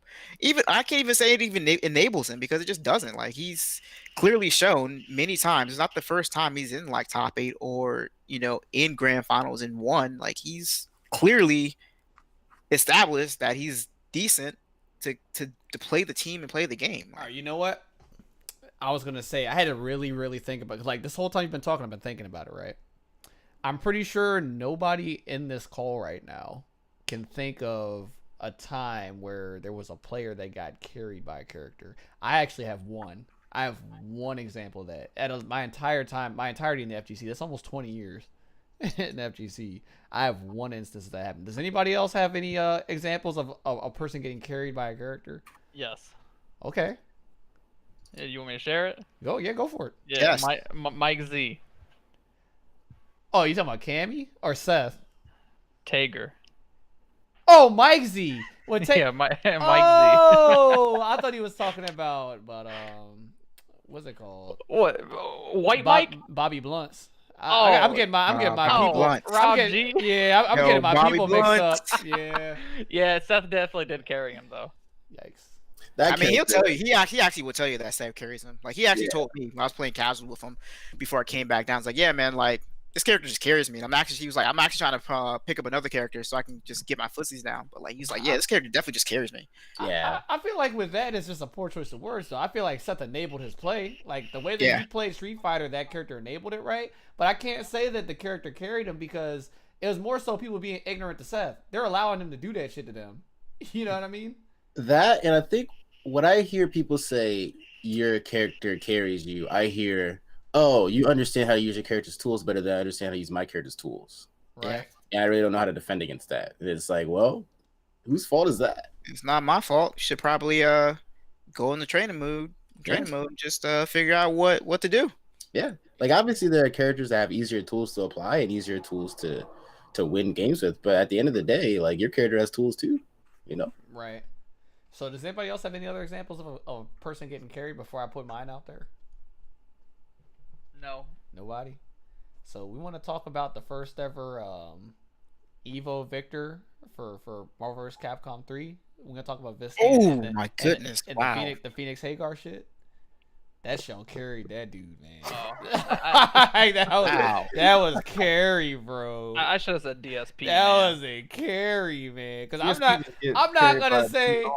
I'm not gonna say Viscant is not a great player, but I'm also not gonna say he's an amazing player. He never won Evo again. Yeah, but he won Evo. We can't He take got that an shit Evo. from him. Yeah, we can't take it from him. As much of a gimmick as that shit was. He got that joint, dog. This bitch was busted. She just spitting fire. My man was just calling that assist, bro. This dude Hagar was spinning, bro. This bitch. By the time he finally got to touch him, this bitch comes out. About to watch the video. Stuff. Reminds me of Oh, it reminds me of Joe Kim, man. bro. Joe Kim playing the cheese. I'm just like, man, come on, man. You have better skill than this. Why are you playing this dumb team? And listen, this is how I'm gonna tell you why I know it was a carry. Like this is a legit carry, right? Because we never saw this dude again after that. He was gone. He was still playing. He was Yeah. just gone, bro. Like he was even gone. switched to man. Phoenix too. He was gone. Well, he's playing when he He won like- Evo, he was playing the Phoenix team. He's playing West Hacker Phoenix, right? Yeah. Yep. And then after everything got patched and all that, and people figured out like anti-Phoenix, he was still playing Phoenix. He was still Yeah. playing her. It just wasn't working. I'm not. He ended up playing Zero. Last I saw him playing, he was playing Zero with Phoenix. You know, but that's like honestly the only like legitimate example I could give of somebody being legit carried by a character or characters, so on and so forth. The rest, I feel like the way that some of the characters are designed and the way that some people play, it's enabling.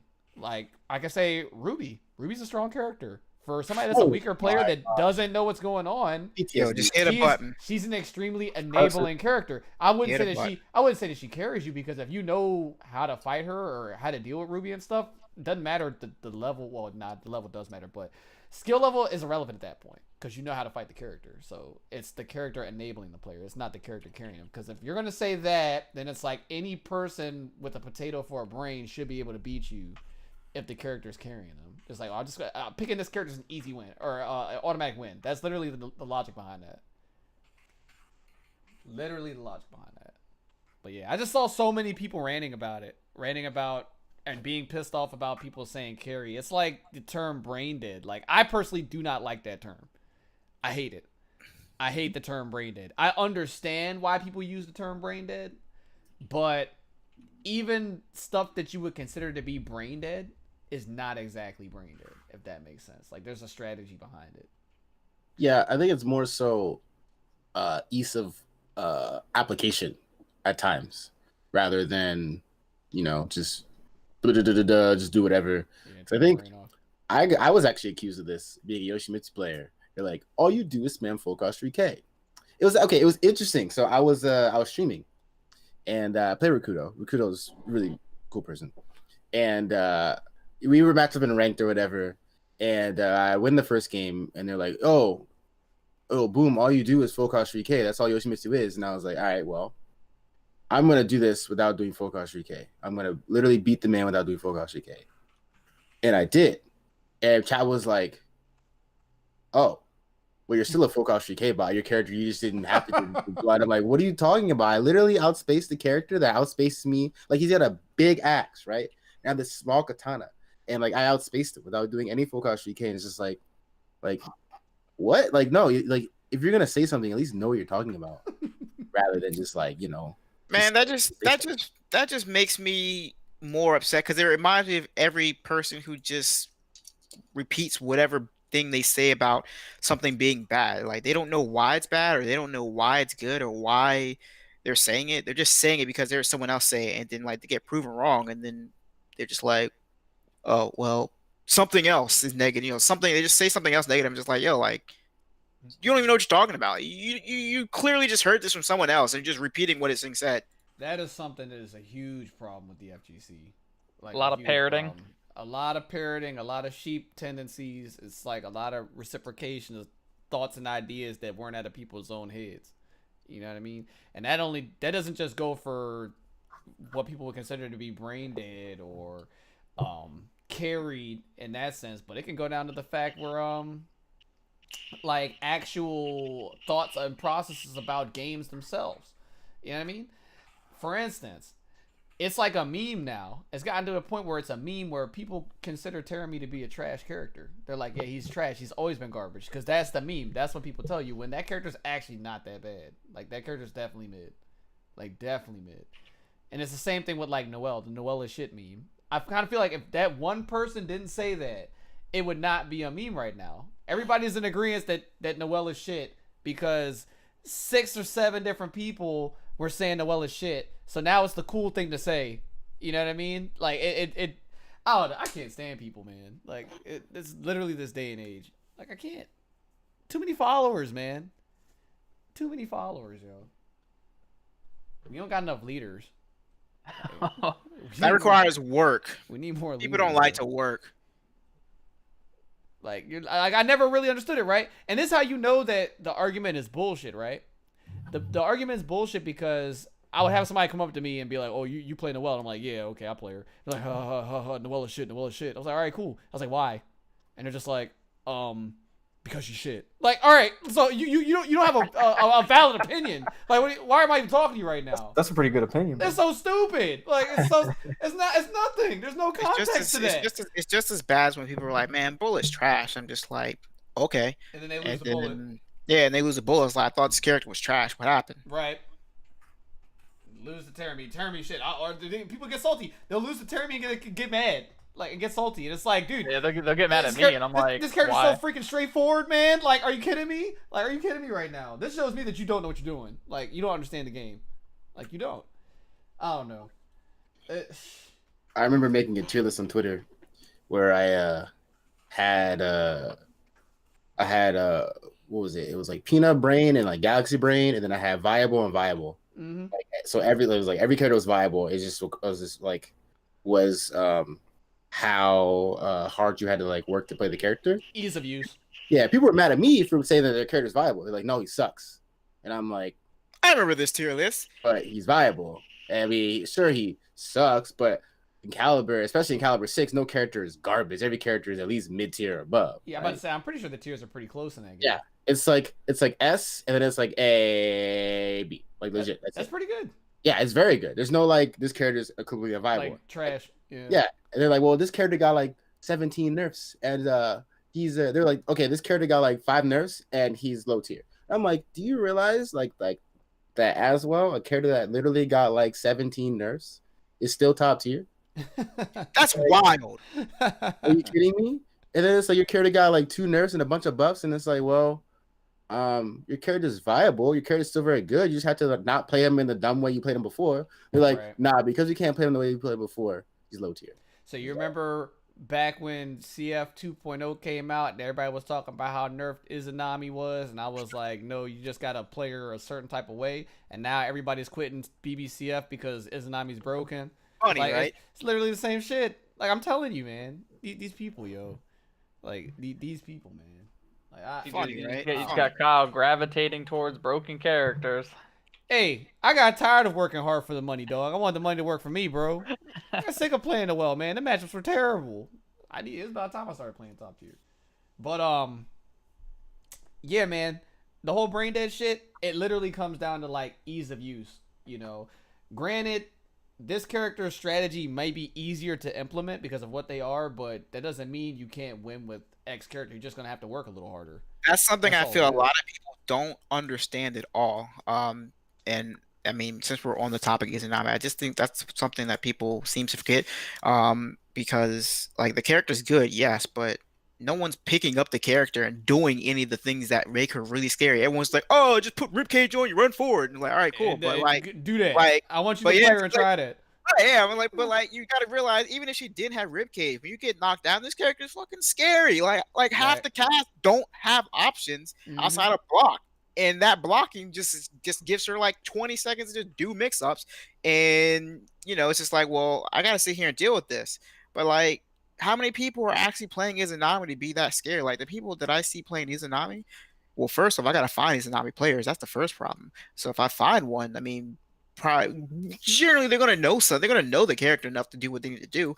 But like Makoto from Third Strike is another character. Like people like that character is really good, but to play that character at a high level, it's hard. Yes. Like it's really hard to play that character optimal and be really efficiently scary with that character at high level, despite her kind of like ignoring the main thing of the game. Like it's hard to play that character, man. No one's Like- just going out to play Makoto and like automatically winning games. Literally, that was the argument I had with the whole Izanami thing when everybody was bitching and complaining about it. I was like, all right, if it's so fucking easy, then you know what I mean? You guys go out and play her. You and play you her. do it, right? Because to play that character at the caliber and level to have to deal with that annoying shit on a constant basis is really fucking difficult. And another thing about it is it's hard to be consistent with that character too. That's another thing. Like, you have to consistently hit all those things. It's the same thing with Izzy. Like, the skill gap barrier. The character's busted. I won't lie. The character's off the rails busted, but the execution required from a consistent basis to, like, maintain that is hard. It's really It's hard. hard, man. It's really hard, you know?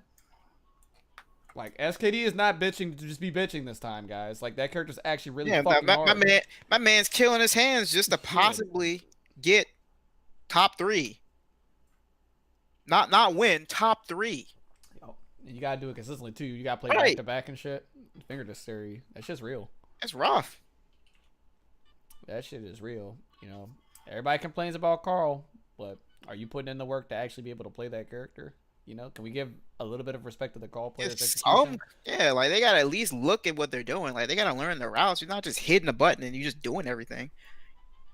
Yeah, that's just wild. That shit is wild to me. But yeah, I've always been opposed to the idea of using the word brain dead. It always makes me mad. Like, I understand why people are saying it's like a one-off type of phrase, but we gotta give people more respect than that. Even the idiots. We gotta protect our scumbags out here. Like, we got to, yo. Oh, speaking of scumbags, shout out to Tiger Woods winning a major this past weekend. We gotta protect our scumbags out here, guys. We got one. Let's go. We got one. We freaking got one. That's the Tiger Woods. Yeah, that's the homie right there, bro. He ain't never do nothing wrong. I ain't never seen him do nothing wrong. Oh my goodness. Not, First not, old time road than that. It's a not good with day. my eyes. Yeah, that's what I'm saying, bro. We on a roll right now, black people. That's what's up. That's what's up. What's next? Like, tell me what's next, yo. That shit's crazy. That shit's crazy. Okay. I think that we're pretty much done with that topic. I have one more topic, but we are running low on time. We're at about the quarter mark. So what I will do is, before I get into the weekend rollout for this week, if anybody has any type of questions or anything for Boom, like, I'd like to regularly be able to do interviews on this podcast, but I've never done an interview before. So, you know, if anybody has any questions or anything you want to ask this guy, I know we all know him personally, but Yeah, let the chat ask some questions, some actual questions. let the chat ask. Yeah. Does the chat have who's Boom? Yeah. That's a good question. Yeah, that might be a good start off. Yeah, Actually, he's too Hollywood now. I haven't seen this dude in Yeah, forever. didn't he just win a major? Yeah, That's crazy. How do we even get this kind of? Oh, you mean AXL? Oh, my Actually, God. actually, you know what? I want to talk on this because I actually got a little annoyed by this because I was watching Boom play on Saturday, and my man kept calling Boom Axel. Like, he didn't get that. Yeah, he's That's- Axel. Sonic does They that kept- all the They time. kept calling him Axel. I was See, like, what it is he's reminiscent to that character in Kingdom Hearts. So Hello. they What? thought that was I have him. nothing to say to that. It's also that shitty robot from that Mega Man X game, the one with the guns. Isn't that motherfucker in Guilty Gear? Is he in Guilty Gear? Oh, oh yeah, he's got the do-rag. So it actually might be him. Yeah, he wears do-rag. He throws it on you. It's command throw. Oh my Lord. Throws the do-rag on you. Lord have mercy. God bless. That's what's up. That's what's up. Dude. That's crazy. All right, Michael. I got a good question for you. If it involves a chopper dance, the answer is no. Why will you not do the Toppa dance? you don't even got the Why dreads will no you more, not man. do the Toppa dance? You don't even got the dreads no more. I am They so don't even- glad that this joke is still a thing. It's been like 2 years of this. I know. That's what's up. All right, real question. What do you, as the top Yoshimitsu player of America, don't argue with that statement, what do you think of the state of Soul Calibur at this moment? The game is fine. The community is recovering from an incident. Someone saying that if you don't come out, you're not a part of the community. People were being like, Nice. "Oh, well, Is that white guy that people are like, "We're about to beat you up"? kinda, yeah." And Yeah. people were like, "Well, I am a part of this community," but he's like, "You don't come out." And I understand both sides, but at the end of the day, that's not a easy kind of thing to navigate. Because like think about the NBA. Like the fans of the NBA aren't part of the NBA. They're part of players. the community, though. What was it? What'd you say? They support the NBA though. Well, yeah, they It's support like the part of NBA, but like you wouldn't call them part of the NBA, right? And I guess that's like a whole thing of like, is Caliber big enough to be like a esports scene? Is it big enough to do that kind of thing? But that's a whole different type of whole other day. But I think the community is gotten better. I think the offline community has a stigma about it just because of that one statement. But I also think that the game's actually, despite what everyone's saying about the game is in an okay state right now. The game's probably in the worst state that it's been in, but because they're trying new things. But we're probably gonna get a patch in about another month or so anyway. So while the game's in a kind of mess state, I do enjoy the fact that the company's willing to listen and willing to try things out, and so it's kind of meh right now. So, but I love the game. Somebody have a follow-up question. Ask him a question, EJ. All right, I got one. Move your snowball closer. There you go. Hold on. Ah! Is this close enough, guys? All right. Which one do you prefer? This is a serious question. I need to know your answer. Okay, I'm listening. General Souls, sweet and sour. 100%. General So's. All right, thank you. Good, because that puts the red. Is that even a question, bro? I feel Yeah. like right. That like, wasn't a nah, question. that People was been a saying waste. sweet. That was such a- Sweet, bro. No. There's a time and place for both. Right. There's all right. I feel People like been saying But sweet. the thing is, no. Listen, you eat sweet You're and sour. sweet. You eat. You're yeah, sweet. You are pretty sweet. But anyway, you eat sweet and sour first as like an appetizer, and then General Okay. So's is like the meal. Like you know I what I can mean? respect They're not even. I Yeah, can- they're Yeah. not even in like the same bracket. If you'd have been like, all right, which is better, orange chicken or General So's? I feel like that's more of a That's actually controversy. a hard Yeah, that's question. more of a debate. It's definitely orange chicken though. You know what I mean? Yeah, I definitely have orange chicken over General Yeah. So's any day. I don't, but yeah. Free. Oh, Wow. This That's actually a good one, guy. too. Yeah, I'm This actually about to contact your guy. sponsor both really and get you good. dropped. They're both really dope. That's They're both- crazy. So orange over general? No, That's- General So's orange. 100%. It has to be. There's no other way. Hey, yo, I got an actual question. Okay. Since we actually are kind of on the topic earlier on, marketing and getting yourself known in word, get the spread of word of yourself out there. Since we got the famous Hollywood Axel Boom out here, maybe he can some best out on some tips or what could go into marketing yourself, or making yourself a brand for the community, if you would say, if possible. I probably should just tell my origin story then, huh? That works. That's even better. If it's anything like the disappearing guy that puts the deuces up, if it's like that origin story, I'm really excited to hear this. Is it just you beating that one dude at Soul Calibur like 4? Oh, so okay. Here's the Yes, thing. yeah, I Like, know it was. the thing about it is just like you gotta like it's a grind. Nothing. No, you don't do it overnight unless you get lucky, right? So, for example, I started playing competitive caliber in 2012. I was garbage, 100% Yeah. garbage. I would actually just do dog trash, like just legit, just balls at the game, right? I was very just bad, and I kept playing. I kept playing. Still was garbage. Couldn't. I made top 3 once.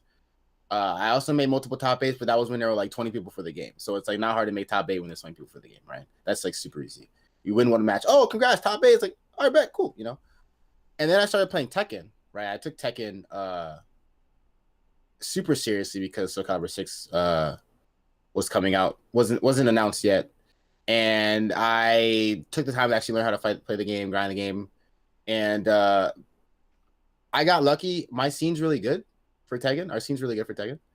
But I wasn't really good for Tekken. And I think what's happened to me was, so I went to NorCal. No, not NorCal. I went to NorCal Strong Style, actually. I went to NorCal Strong Style. And they were like, yo, you got to play Eris first. Do you mind if you play on stream? And I was like, I guess. Sure. Why not? And I won. It was kind of free, actually. I won. And people were like, oh, yo, you beat Eris. Oh, and I got like mad follows because I beat Eris, right? And I was just like, is this how this works? I don't know. And like, So, I made out of basically, you stream sniped Ares. I IRL With his night cam vision. Yeah, But you stream actually- sniped them. And but the big thing to get from that is I traveled, right? I didn't stay in my own little scene. I didn't stay in my own little area. I didn't stay on the East Coast. I took a chance and I traveled. And I made out of pools. I lost to Fergus and Trungi, which are 2 really good Tekken players. And then ironically there was a Soul Calibur 6 beta there. And I got to talk to Eris. And Eris was like, oh, you're a Soul Calibur player. Oh, that's what's up, blah, blah, blah, blah. Played the beta a lot, you know what I mean? And ever since then, it was that, and then I went to, what was an event that I went to? It was another event. I think it was Final Round, where I started playing the beta, kept playing Tekken. I lost to Mac, and I forget who else I lost to, but I was on stream, and people were like, "Oh, this is the guy who beat Eric." Blah blah blah blah. I started doing well, and on the Caliber side, like people were like, "Oh, this guy's really good at Caliber." And then Common Breaker was next that I went to, and I made out of pools at Common Breaker. Got on stream. I beat Perfect Legend on stream. And I also won the Common Breaker Soul Calibur 6 tournament, right? And that's where everything kind of blew up, right, for me.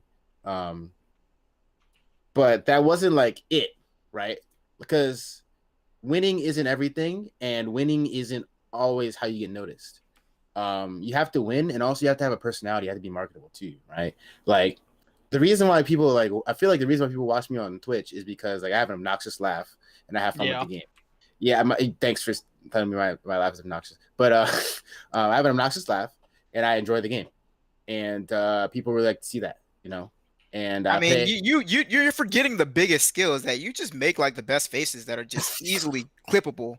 That's very true. That's very true. Yeah, people really do like faces. Yeah, like the boom face. I made that after I won a match. Like, who does that? Even then, it was like that, and then like I was also doing commentary. I was also doing I would commentate everything. That's how I got picked up. It wasn't because I was winning; it was because I was winning and I had a personality. Yeah, right.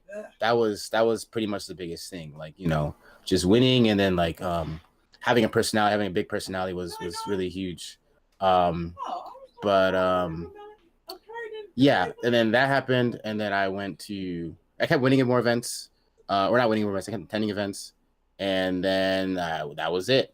Hello DJ Bustin. I hope France. Are you in France, by the way? But how to get noticed if you're a big introvert? Guess who's a big introvert?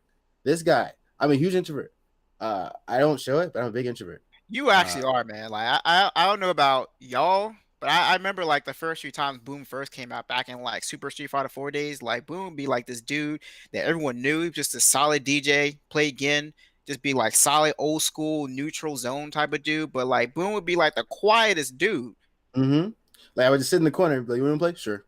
GG's, GG. That was Like, legit. honestly one of the better things that happened to Xanadu. Anytime somebody low key came there and beat people with characters they thought were trash, that was the best part about freaking Xan. Like when Jibbo first came around with the Gen and was laying hands on people and they were getting salty.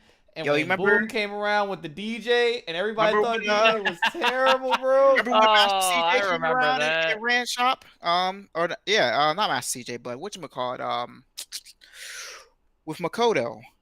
You There's know, a R.I.P. Ninja CW. yes, Ninja Yeah, CW R.I.P. put hands on everybody The with homie. Makoto, and that was Super Makoto. Yeah, she was That character terrible. was not good. She was terrible. She was How do you- terrible. how do you become a well-known prominent figures like me? I wouldn't call myself a well-known prominent figure. I just call myself well-known and lucky. I just hit the right place at the same time. But also, I've been doing this for a while now. It's not like I didn't just be like, oh, Soul Calibur 6. Okay, cool. This is my time. Like I've been playing Super Street Fighter 4, and then Marvel 3, and then Soul Calibur 5, and then Tekken Tag Tournament 2, and then Tekken 7. Like I've been in this scene for 10 years, so it definitely took some time to get where I needed to get. And that was before social media was a thing. Yeah. Right? That was all before social media was a thing. Yep. So it's just you gotta. It's a grind. It really is a grind, and that's something that you have to like really do.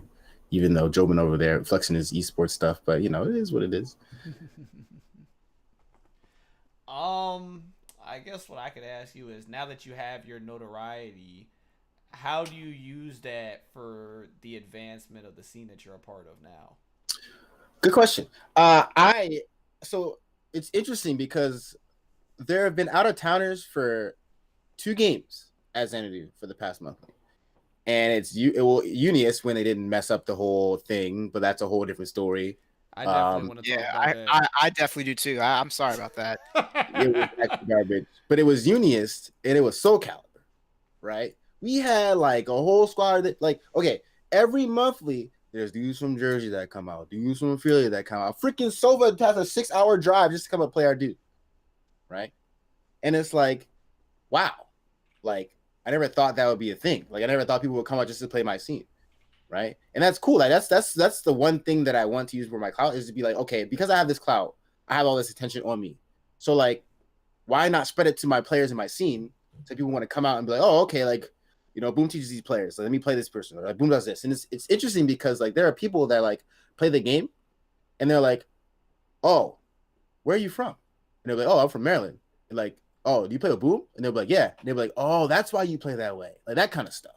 Right. I think that's super important to like when it comes to growing a scene is just like especially in the DMV, there have been people that have gotten clout and have just dipped. Right. And I don't want to do that. I think I really, really, really love the guys in my scene. I really, really, really love the dudes that are in the Calibur scene. And every time there's a monthly, I'm like, hey, like, let's do this, or hey, let's do this. Doing that kind of like networking and stuff like that with other top players. Like we had like, Party Wolf came to Xanadu, like one of the best Soul Calibur players in the world right now came to Xanadu. Freaking the dude who got second place at April Annihilation has been in Xanadu multiple times, by the way.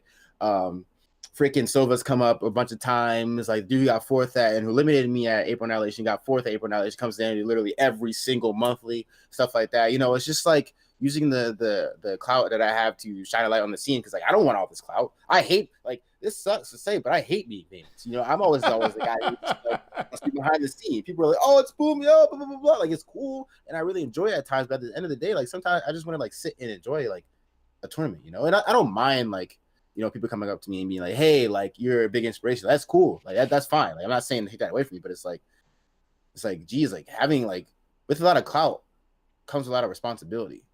All right. You really about to hit us with the Spider-Man, you hit us bro? with the Spider-Man, That's right? OD.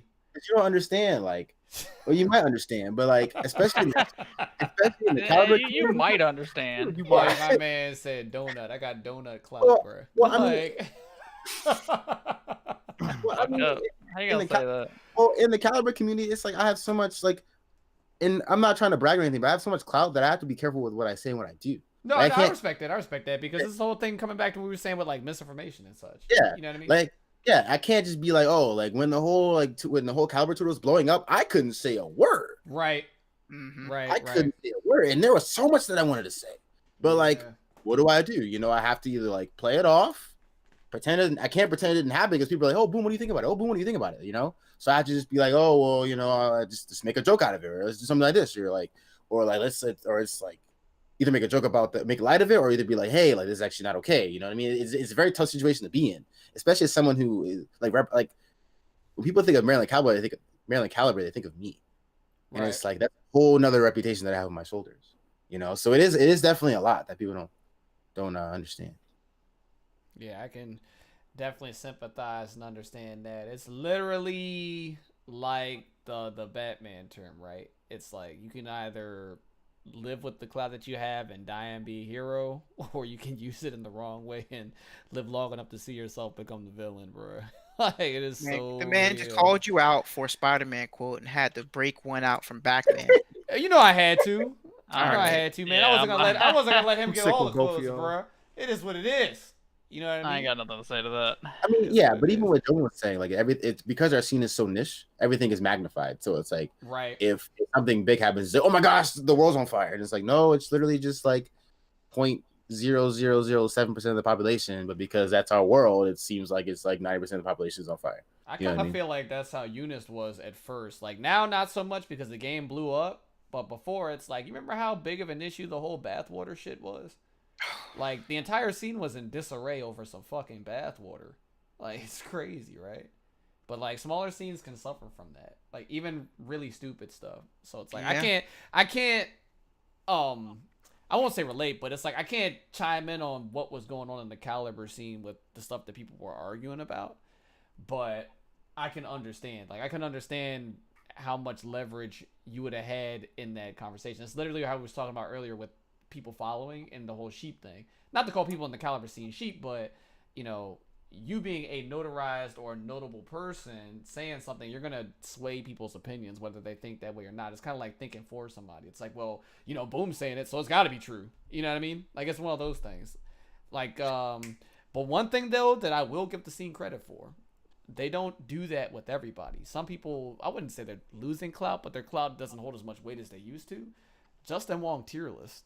Yikes.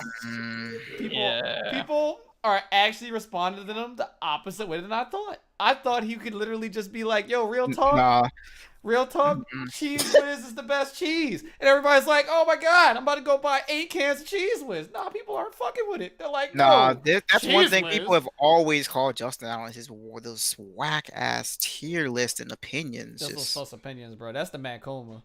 yeah, that is actually. He said, "You tip." Yeah, that's the I don't tip. I could have an entire podcast about his opinions, bro. We might need to have a Matt Coma moment segment. There's enough of them. I'm gonna have God. to. I'm gonna have to invite him on the show. Special Yeah. guest. Nick saying don't go that far. Yeah, we just got the roast. We just got the roast him online. That's OD. That's bullying. Yikes. Hey man, you It's gotta do what you gotta 2019. do. No, that's 2019, man. We don't bully out here. Sorry. Can I answer that question about mindset when cards are approaching a tournament?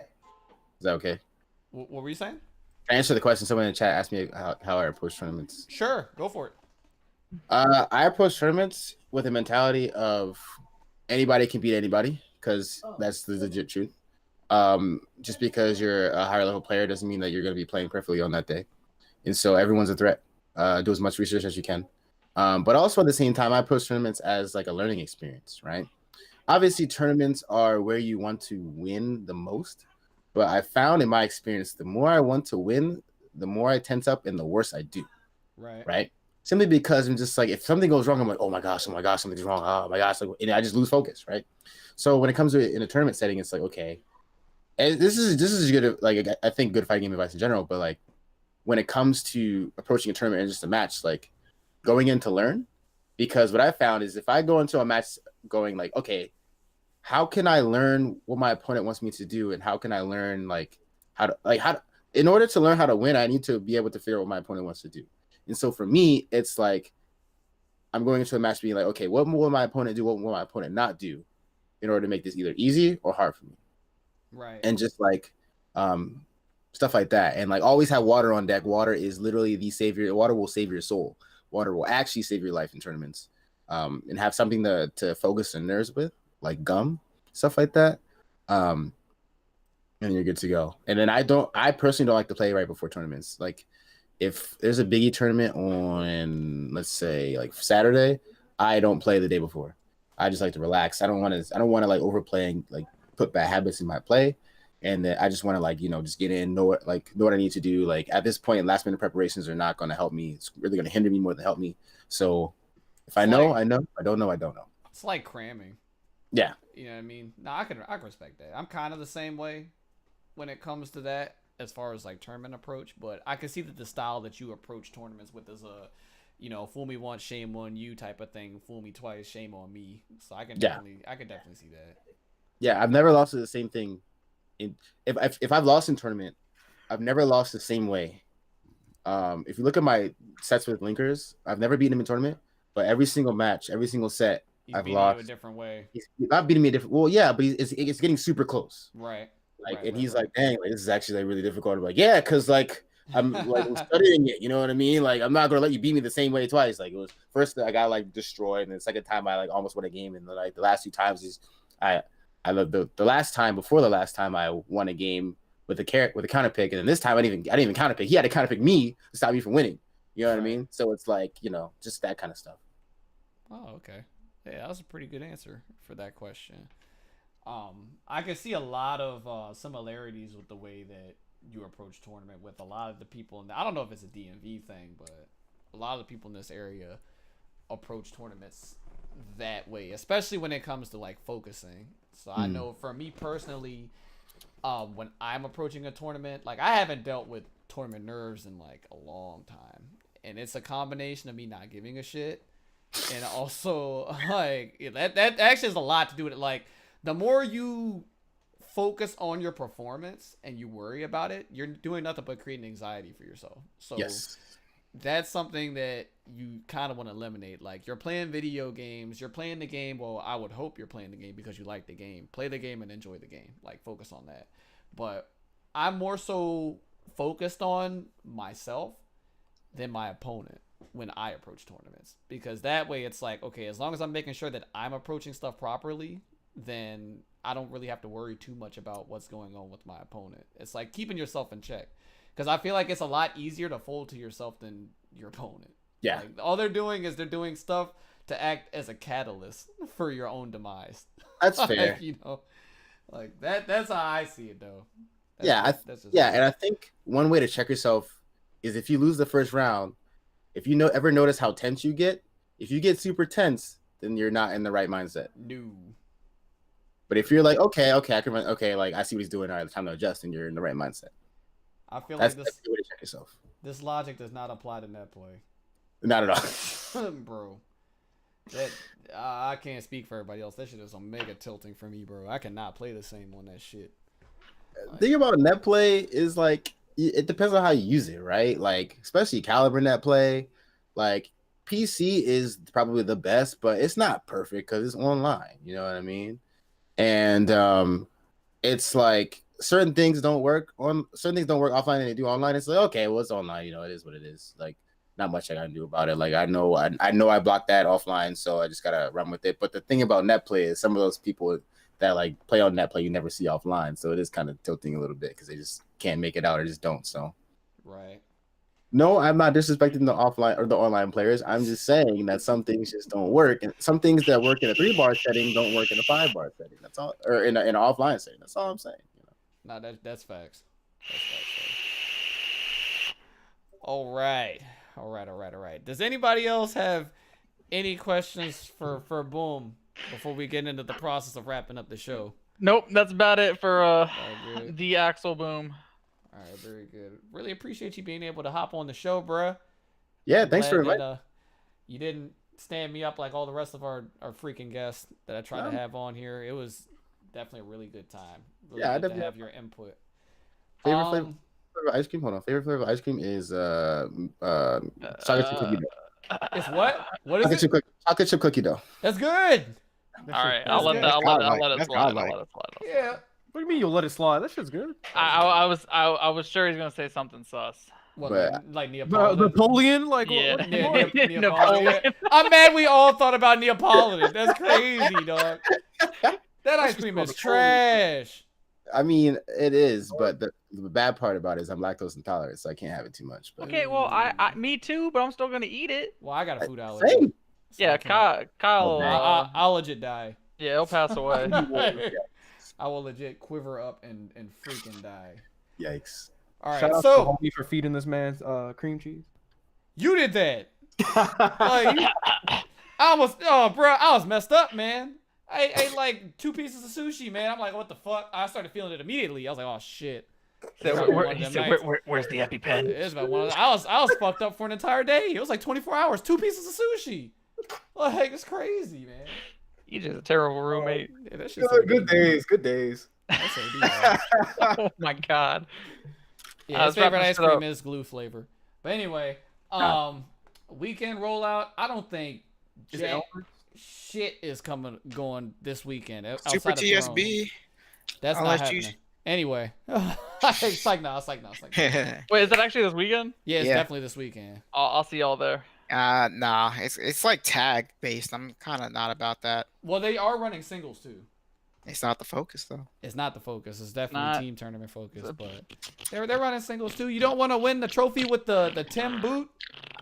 Yeah, I need the other boot, man. Yeah, Y'all don't that want joint probably like 10 times too big for Greg's foot. It's not an Hey, actual boot though. The Next trophy. podcast, Yeah. can we get White Boom to get on here? White boom. White boom. boom. Oh, the other boom? There is With no. the- yeah, You mean the exactly. BB The other tag white- boom, the one that got second place. Is this like freaking Is this like the other fake John O that I No, saw no, at no. Texas Showdown? There's a fake This So one. there's actually another Boom. Yeah, Like, an actual boom. He went to me, he was like, "Are you boom?" And I was like, "Yeah." Are Said I'm Boom. Like, yeah. My I was man like, looking like that Spider-Man picture where they just point at He each started other. pointing at you. He said, "Are you boom?" And I was like, "Yeah, bro. Are you nine? Hello, like you just came in like last month, bro. Like, are you serious though? I've Like, been in the scene Yeah. for 10 years, man. He said, I'm your dad. So basically, he was the Sub-Zero to your Scorpion. Whoa. That's what that was. He said, but nah, I put like this. If he keeps winning, then I don't mind. He booms is like, I fall out the spotlight. Thank you. Winning Yes. like what was the Xanadu Monthly? It was like, who won BB Tag? Yeah, Boom. yeah. Boom. Who won Cal? You did.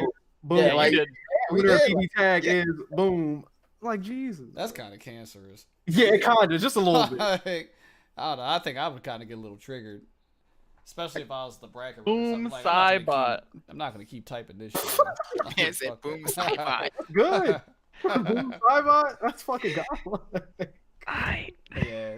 Super TSB is going down this weekend up in New York. Definitely shout outs to them. I believe they're gonna be streaming Friday night with the pregame, and then the actual tournament will be Saturday evening.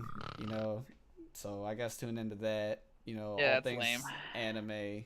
Yeah, it's in New York. And Time to make a trip, boys. And then Sunday night we got second episode of Thrones, bruh. Yes, sir. Second episode of Thrones. The entire internet's gonna get shut down for Thrones. Like, period. Then I get to see more memes I don't get. So, Yeah. Hey, Catch look, up, man. baby. Nobody told you to be behind, bro. Catch you up. You could have been right there with Word, watching 72 and a half hours worth of No, content. AJ. This dude watched 7 seasons in like a week. Good I'm shit. like, Jesus fucking Christ, bro. Did you go to work? he Like, was at work watching them. That's OD, man. That's fucking crazy. Try to eat some bird, watch this game. That's Hey, fucking crazy. you trying to get some steak? Some game of steak. Yeah. Weekend rollout will be a lot stronger next week because that's premiere for Avengers Endgame. So I'm a reserve got ticket? all talking about that. Well, I definitely. I got am. ticket.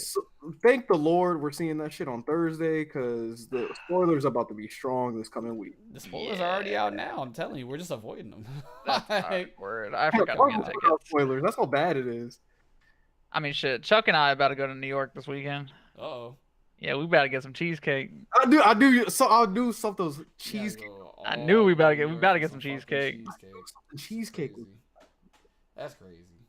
But yeah, shout outs to yet another good episode. You know what I mean? If y'all like what y'all saw, you can definitely support through both the Twitter handle down there. I'm Master Crash MD. And it's the same thing for the YouTube account.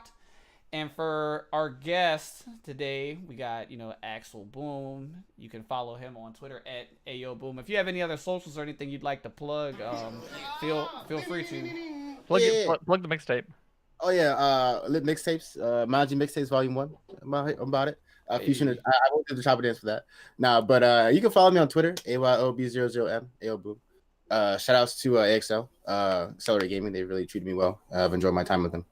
And I've gotten to go places with that I haven't been able to go to if it weren't for them. So shout out to them. Real talk, shout out to my family for supporting me, kind of like doing what I do, allow me to kind of like move around, travel.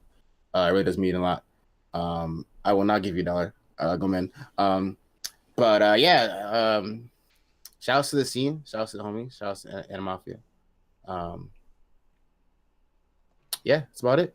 Yeah. You wanna guys follow me? can also follow him and subscribe to him on Twitch as well. He is a streamer and he is, I believe, affiliate as well. So definitely support. Everybody in this call is an affiliate. So always be up on the Twitch tip. Especially if you want to see Soul Calibur content, whole bunch of Yeah. Soul Calibur content. Why wouldn't you? Exactly. I mean, this is the man to go to. Well, I'll teach you Soul Calibur content, and I'll teach you just general fighting game fundamentals. That carries you a lot in the Yeah. many places, not just Soul Calibur. I only tune into Boom to send him music. That's all I do. Yeah, that's fine. That's fine. Yeah. Some SoundCloud beats. Song request. I do run song requests. All right, EJ, you got your shout outs for the stream. Hey, shout outs to Boom for showing up. We try to invite Crying Brian on the stream, but that shit ain't happen. I never Shout out to tried Crying. That was me. I definitely tried that. Anyways, I'm not yeah. a real Edward. Follow me on the gram. Got my personal training stuff. Hermit_Ernest. Follow that. Twitter is the same thing. That's it. All right, Greg, shout outs. Oh, that's me. Shout outs to Boom. Like, Boom's a cool man. Boom's a cool guy. Everyone should follow Boom. Boom's a really funny guy. Shout out to myself. No one else. I mean, it got really silent for like 5 seconds. Nobody said a word. Chilling, man. You can follow me on Twitter at Mecha Yeah, you killed him. Like, you legit slayed him with your clout. Man. He legit, That's how you gonna kill him. he slayed him with his clout, bro. That's OD. His Jeez. clout I was didn't think my so clout was bigger than powerful. Boom's, So apparently, powerful, yo. You killed him. My cloud is not that big, but all right. You can follow me on Twitter at MechaShinOni. You can also follow me on my Instagram. That's the same. Follow me on my Twitch. It's the same. It doesn't change. Yeah, that's all I got. Yo, Yeah, yo, you're Boom. not- Yo, Boom. Are you guys looking for a BB player? I'm about to go to Japan next week. You guys need I was some, about to say, yeah, you're not going to be on the pod next week because you're going to be out Yeah, I of here, will. bro. No, No, he can that's call all. I'll in. be here. He can call in from his phone. That's what's up. After next week, I won't be for 2 weeks. But yeah, Yeah. but like if they looking for some Japan traveling, you can tell them to hit me up. It depends on what happens with this next player that we're announcing tomorrow. So Oh, see, we got to talk. Yeah, I know you guys about to announce a new player. I saw that. Mhm. Me. So, Jack yeah. on the Twitter. I know who it is. Well, we're gonna have to talk about some stuff. I mean, let me know. I'm down. Yeah, I'll hit you up. God Yeah, got up and left. All right. Well, let me. Well, let me this is get- no longer Kyle's stream. This is my stream. So let me get my rocks off here. Yeah, go for it. So I'll allow it. 1 second, real quick. Oh my gosh. Anyways, so you can follow me on Twitter at Nick T Stone. I post nothing important, but follow me anyways. I'm just laughing at Chuck. Follow me on Instagram at _linegraph. I post lots of hot shoes and other interesting collabs. And then what else? Twitch, DMV_graph. I'm still waiting for Graph to open up because that motherfucker has not posted in the last like 10 years. And they will not release that account to me. So I'm kind of pissed. Means your But- cloud is too low. This dude has 0 followers. That doesn't matter. Your clout's still low. You gotta get your clout up, boy. Anyway. Ian, what the Mortal Kombat? But either way, yeah, do that. Follow me on all these platforms. I'm super inspirational. I post all great things, and I don't play games, so except EV. What are you doing here then? Right, like, why are you in this podcast? Follow. Yeah, for bitches. Yeah, I like to Yeah. replace. I like to replace Graph with Boom. What? Excuse me. Oh, Just Are we follow voting- me. voting him off the cast. I mean, I like it too. What have you won in the past week? So let me start. Damn. Oh, Whoa, I didn't go that far, but damn. No. Ooh. Damn. This is a roast session now. Yeah. When is Yeah, that? I'm just gonna have to go. Nick's my brother, bro. Nick's my brother. Yeah, we're actually like We're blood actually brothers. Actually though, but Yeah. actually, Yeah. Who do you think was on the wave game before? Whoa. it was definitely Nick. Yeah. He retired. And Fucking dripping. I had to cut them joints. I was drowning everyone on a fucking meeting. Oh man. Yeah. I already plugged myself, so I guess I'll do shout outs, yo. I want to say shout outs to all the blind people out there. Shout outs to the fry cooks. Shout outs to the that's walk. me. Shout outs to the walk masters. Shout outs to the power lifters and dunkers. Whoa. And Damn. Cracker tweak. and all the tweakers. Yeah, shout outs to the tweakers out there. Y'all keep doing what y'all do to make this world spin. From everybody at Crash the Net. Oh, I got Myself. it. I gotta give a quick one. Okay. Go Jesus. ahead. Shout outs to AJ for watching and not saying nothing. Yeah. Hey, shout out. Bring in the Oorah kid.